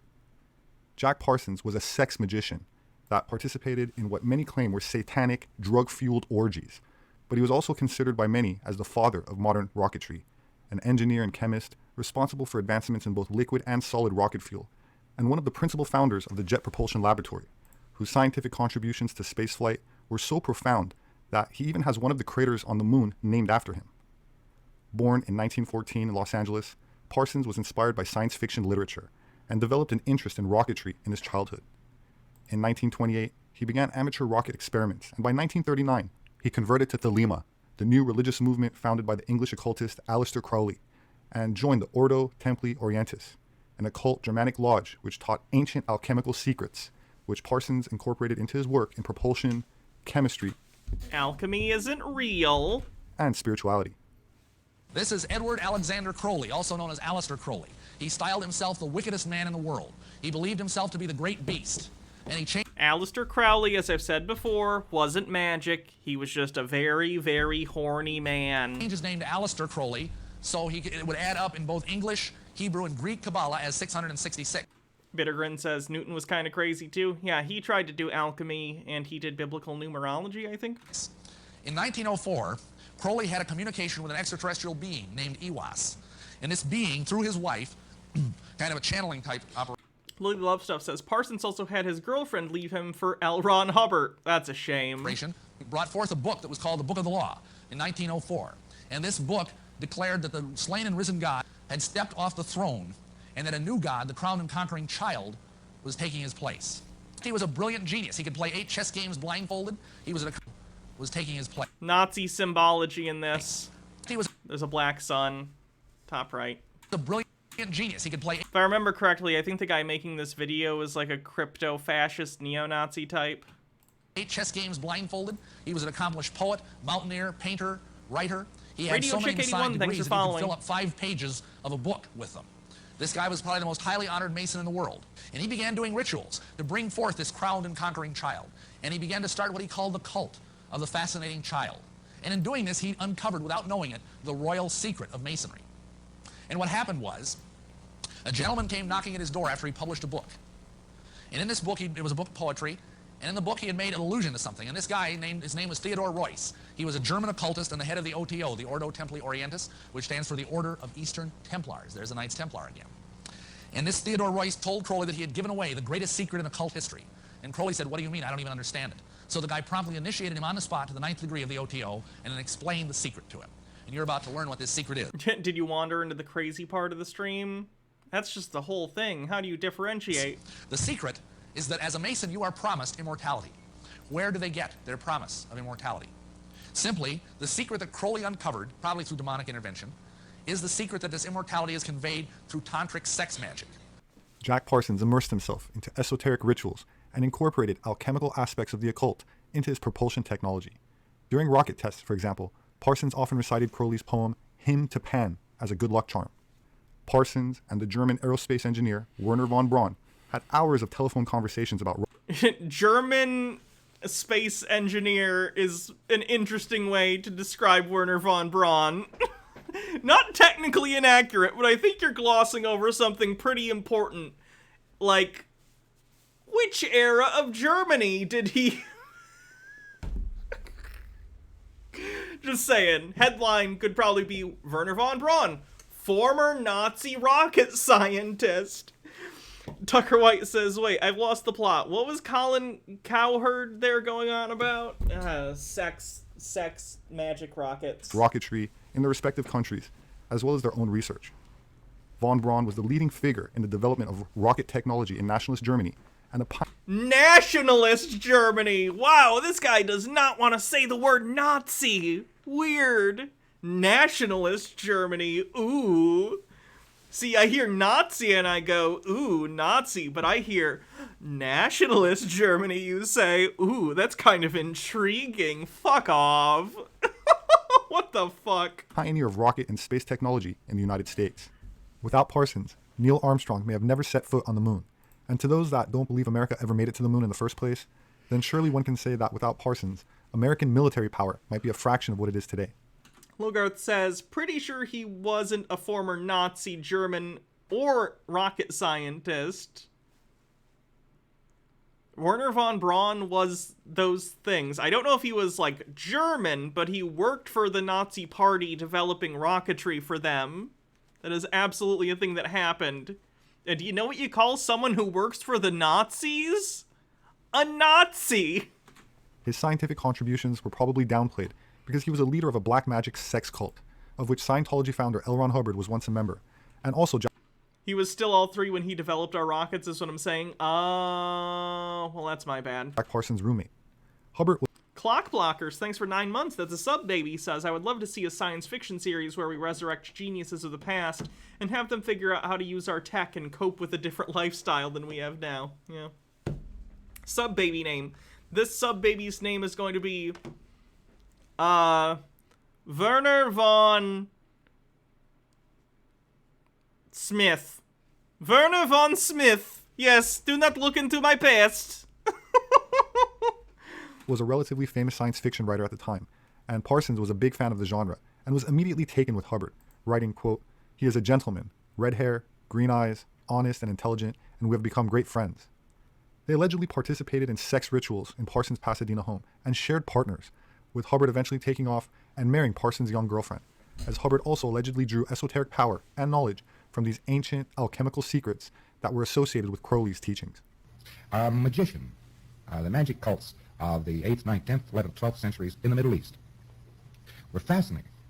Clock blockers, Logarth says to clock blockers, that's just how Cobra created Serpentor. The only modern work that has anything to do with them is Trifle Wild in Spots, but it's fascinating work in itself, and that's work written by Aleister Crowley, the late Aleister Crowley, my very good friend. And he did himself a splendid piece of aesthetics built around those magic cults. It's a very interesting reading to get a hold of a copy of a book, quite rare, but it can be obtained. The Master Therion, Therion, The Master Therion by Aleister Crowley. He signs himself The Beast, the Mark of the Beast, 666. Very, very something.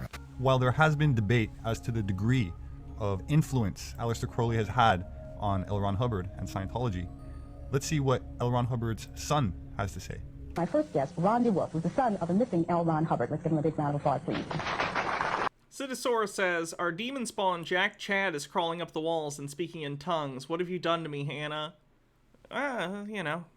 Kids. That's how it works. His deep involvement in personal use of drugs on himself and others, black magic.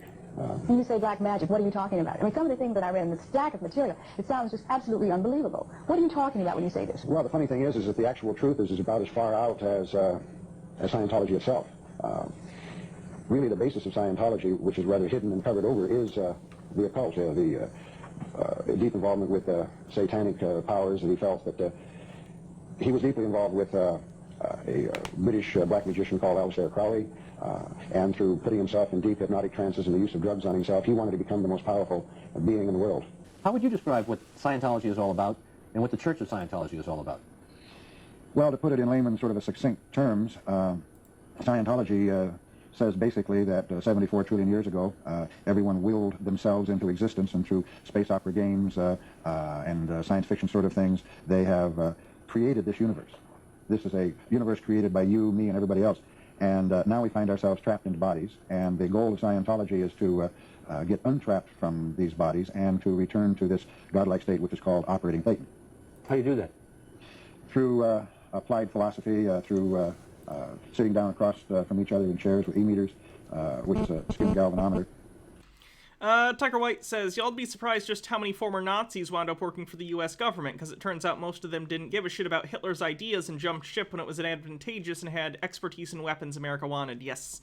Operation Paperclip is what that was called. With a meter dial on it, and through answering questions and asking questions, this is supposed to release the various charges and the problems one has had throughout all of these centuries and hundreds and thousands of reincarnations, to get the charge off it as if it was these incidents were a charged battery, and by doing so, this is supposed to return you to this state of high ability.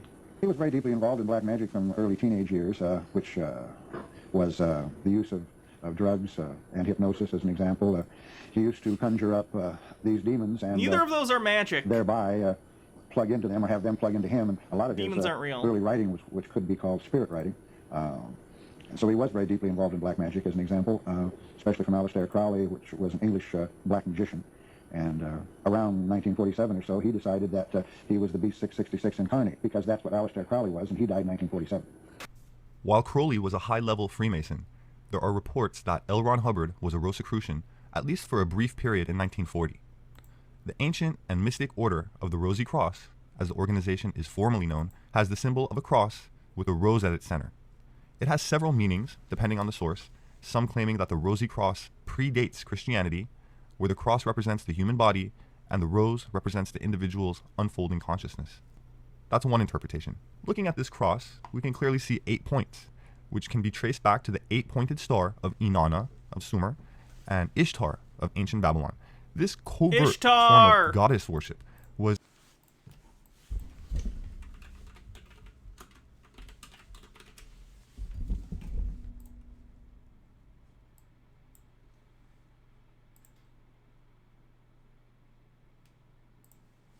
Three, 2, 3, 4, 4, 2, 3, and... These men are pawns. I put a price of 20,000 dirham on their heads. Next, they will be hailed as the true messenger of God. They were just a couple of songwriters who came to Ishtar to break into show business. Easy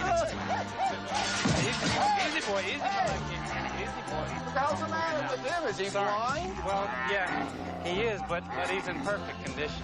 So how do they wind up on everyone's hit list? Your life is in danger.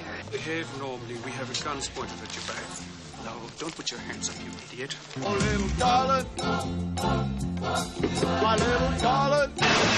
I can't believe these men may control the fate of the Middle East. Oh, where are you? Do it.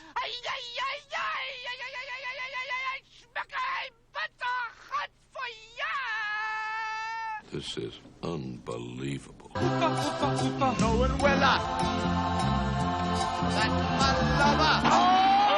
the two American messengers of God dead yet? This is the oasis. Does this look like an oasis to you? Yeah, look at the birds. Are those vultures? Just for you. He's aiming at us. Will you stop being paranoid? They're trying to kill us. Warren Beatty, Dustin Hoffman, Isabella Johnny. Your girl. How did she get to be your girl? Only you. I think they're wonderful. Ishtar, written and directed by Elaine May.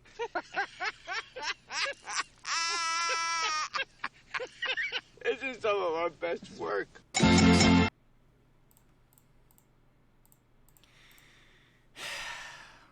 Was that bit worth like 3 minutes of a bad movie trailer? Probably not.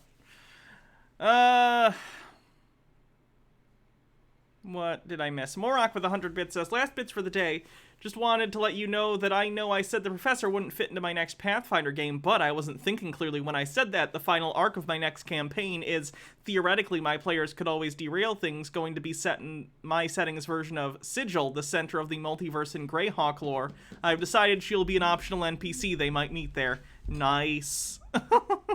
Stone Corbell says, these men are pawns. Von Talks with 100-bit says, it's kind of like a parody, except it's not. Evert GA, thanks for 2 months, says, thanks for being awesome. Thanks for uploads on YouTube where I normally listen. Of course. 50% to level 1 in a hype train. Woo! Was infused into the European Have a good night, Pierce Squash. secret societies by the Knights Templar. It was the Templars that built hundreds of Gothic cathedrals all over Europe from 1100 to 1300 AD, filled with esoteric symbolism that they brought back from the Middle East, such as Black Madonna statues, which have nothing to do with skin color, but are symbolic of the mother goddess, such as Isis, and, like the Black Kali goddess of India, represents the divine feminine energy, as light is first born from darkness. Just like the black sun symbol Akan the Raven, thanks for subscribing. used by the nationalist Germany, who also adorned themselves with skull and... Again! Calling it nationalist Germany instead of what it is, which is Nazi Germany. Clock Blockers, thanks for 3,000 bits, wow. Very generous of you, I appreciate that. Bone symbolism, which were also identified with the Knights Templar, as were the Templar Cross, the swastika, and the Seal of Solomon, all present in the stone-carved churches of Lalibela, Ethiopia, erected by the Templars. Of course, the Templars are also associated with Baphomet, which is also symbolic of Lucifer, the Lightbringer, and the ancient 43% to level 3. Gnostic goddess religion, which involves tantrically induced, altered, trance-like states of consciousness, which allegedly avails the practitioner to psychic phenomena used in mediumship. You're forgetting a word, sir. National Socialist Germany. As is attributed to the occult secret orders, such as the Vril Society, which has existed in pre-World War II Germany, and allegedly participated in channeling that resulted in advanced clock stoppers with 2,150 bits. That's an oddly specific amount. Thank you very much. That's a lot of bits. Anti-gravitic propulsion technology, which incidentally became known as UFOs, a phenomena that started exactly during World War II. He thinks the Nazis made UFOs. Good lord. Next he's going to talk about Der Glock. Can we not do the happy ukulele music after you just said Nazis invented UFOs? What the hell? 43% to level 4. Of course, almost 80 years after the official end of the Second World War, it is still a subject shrouded in mystery, where incidents It's such not. The Nazis did not invent flying saucers, sir. The battle over Los Angeles that involved a well-documented saucer-shaped craft is explained away. What? He thinks there was a UFO fight? Citisaurus with 100 bits says, I sacrificed the rest of my bits to the hype train. He probably isn't saying Nazi to get around perceived censorship related to that word. Could also be because he is a Nazi. At least from what I've heard. Clock Blockers, thanks for gifting a sub. You're very generous today. 80 of Blue with 1,000 bits says, oh yeah, I forgot. Happy Lesbian Visibility Day. Oh, nice. BD Kappa, thanks for 24 months. Oh, that's second anniversary. And Roland 7 with 47 bits. Thank you. Level 4 complete. Wow. This hype train's getting murdered. As is the crash in Roswell, New Mexico, or the still classified military invasion of Antarctica, known as Operation High Jump. It should come as no surprise that L. Ron Hubbard, who also spoke about saucer-shaped craft, was naval intelligence during World War II.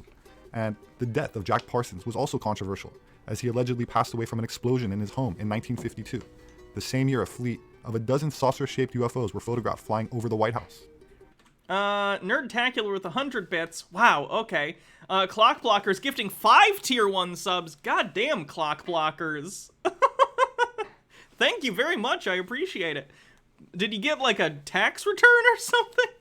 Bittergrin, thanks for gifting 5 tier 1 subs.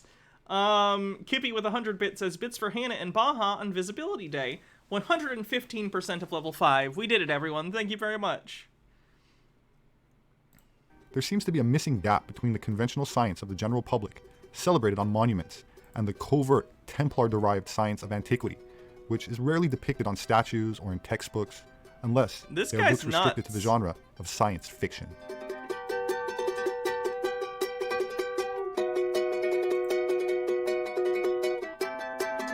I want meat on sticks. My name is Robert Sepper. I'm an anthropologist. My published work is...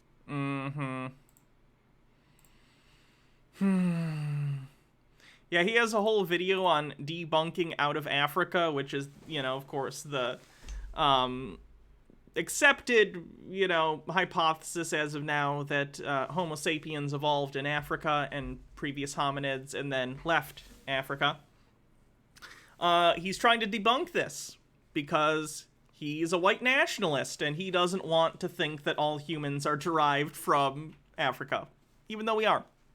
Poetic Fox says, Battle of Los Angeles is a real historical event, but it was less a battle. More someone got scared and triggered a full anti-air raid response during World War II. Oof. Meatlog? Yes, meatlog. The American Anthropological Association designated February 18th as World Anthropologist Day, and I was sent to... I don't want to hear him be racist. This is already painful.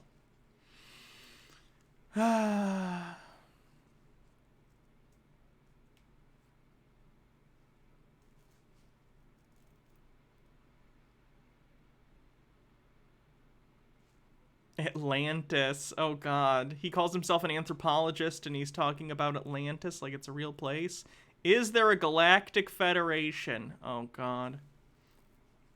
Lily Love Stuff says it's because he doesn't want to believe being white is a literal mutation that is, like, only 8,000 years old, if even. I deep dived that a couple months ago. I hate racists. It's so fucking stupid.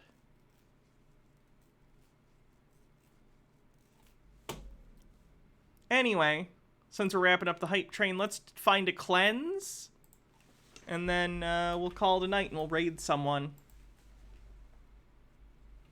How's Immortality ring thing going? I haven't actually looked in a while. Jar Jar is one of the most overpowered characters in LEGO Star Wars, and it's all about the moveset. Let me explain. Although Jar Jar doesn't hit quite as hard or have as much health as most lightsaber wielders, or at least that's what it feels like. In a video I did on X2, which I'll link above, where I played as Jar Jar through the prequels, I found that he absolutely shredded bosses. He's got a couple of key attacks. First of all, Jar Jar's ground pound move, which many characters have, can actually be because he's secretly a Sith Lord. Chained, and I believe it can be chained indefinitely. Look at me just annihilate Grievous's health here, and there's nothing he can really do. You can also combo into this move from longer attack strings, including this move that I really like. Note the button combo on the screen. Logarth says, here are some bits for the hype train. Here is also a little treat for you as well. Tesla stock has lost 25% of its value since April 4th, and 12% since Elon announced he was buying Twitter. Nice. We got over 200% of the level 5 hype train. Thank you very much, everyone. Hydrate. Which is sort of like a drunken body slam. Jar Jar also has great animations. He's got a ranged and physical attack. And you know what? This game has made me personally believe in Darth Jar Jar again. I like the new LEGO Star Wars game. It's great. Medicated person with a quick cleanse. Right, Cat hates the mailman is the name of this. Yep, there he is. 6,992 bits. 69, nice. Can I put this in? Oh. Oh, you knocked it back out.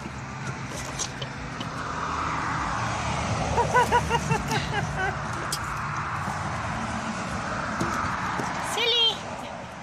Will you move? I gotta put the mail in there. Yeah. You thought that Jar Jar equals Darth Plagueis thing was disproved? Oh, it is. It's not true. I just think it's funny.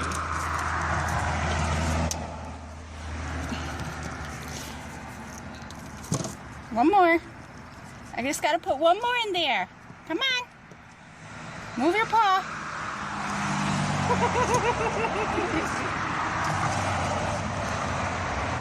Come on. Move your paw. Clock Blocker says, good night, Hannah in chat. Gotta rest, my wallet's hurting. Thank you for supporting the stream so much. I really, really appreciate it. Have a good night. Bittergrin says, cat's blocking junk mail. I stand the cat. Move your paw. I gotta put this in there. Oh, you almost got me. Can I put this in? You gotta move.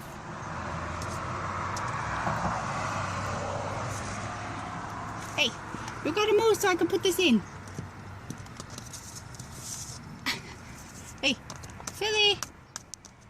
Hey.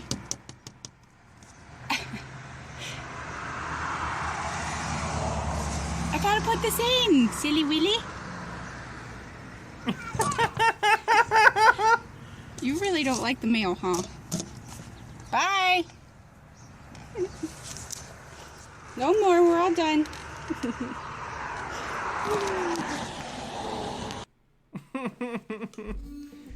All right, let's see.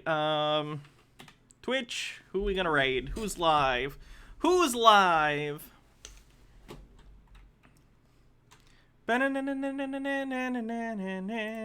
What's Quest Authority doing? A satanic lawsuit on brand for today. How long's it been? Are you kidding me? Okay, we're good. All right, have a good night, everyone. I'll be back tomorrow for another stream. I hope to see you there. It'll be a lot of fun. If you aren't already following, give me a follow. Saturday will be the patron-only live stream. Document 31. So that's cool. There's 4 defendants. Other than that, I'll see you guys later. Have a good night. It's I gotta impossible hit the, for the Johnson defendants to have spent $80,000? I gotta wait 10 seconds for the... At the time of the article, the Johnson defendants filed 2 motions to dismiss. Wait, in it's not response giving to me the motion raid. for Wait, why isn't it reconsideration doing the plus thing? initial intake. If they actually have spent that much money, it is because of some undisclosed fact, which if disclosed, would what? Why isn't it giving me... Hold on. I think, Akiva, I think your guy might be local counsel. Raid for channel. what limited benefit that does. Okay, I'm gonna have to do this manually. See you guys later. Have a good night. The assertion that they've expended Wait, it says I'm already right. Why in isn't it legal working? defense fees is defamatory. God damn it. However, Akiva, your guy has signed on, just for the record there, Matt there has signed on to you are a bad person for signing there this we go. complaint. See you guys. Because this complaint is doxing people who are non-parties who said mean things about the temple in the Newsweek article. Doing it gratuitously and filing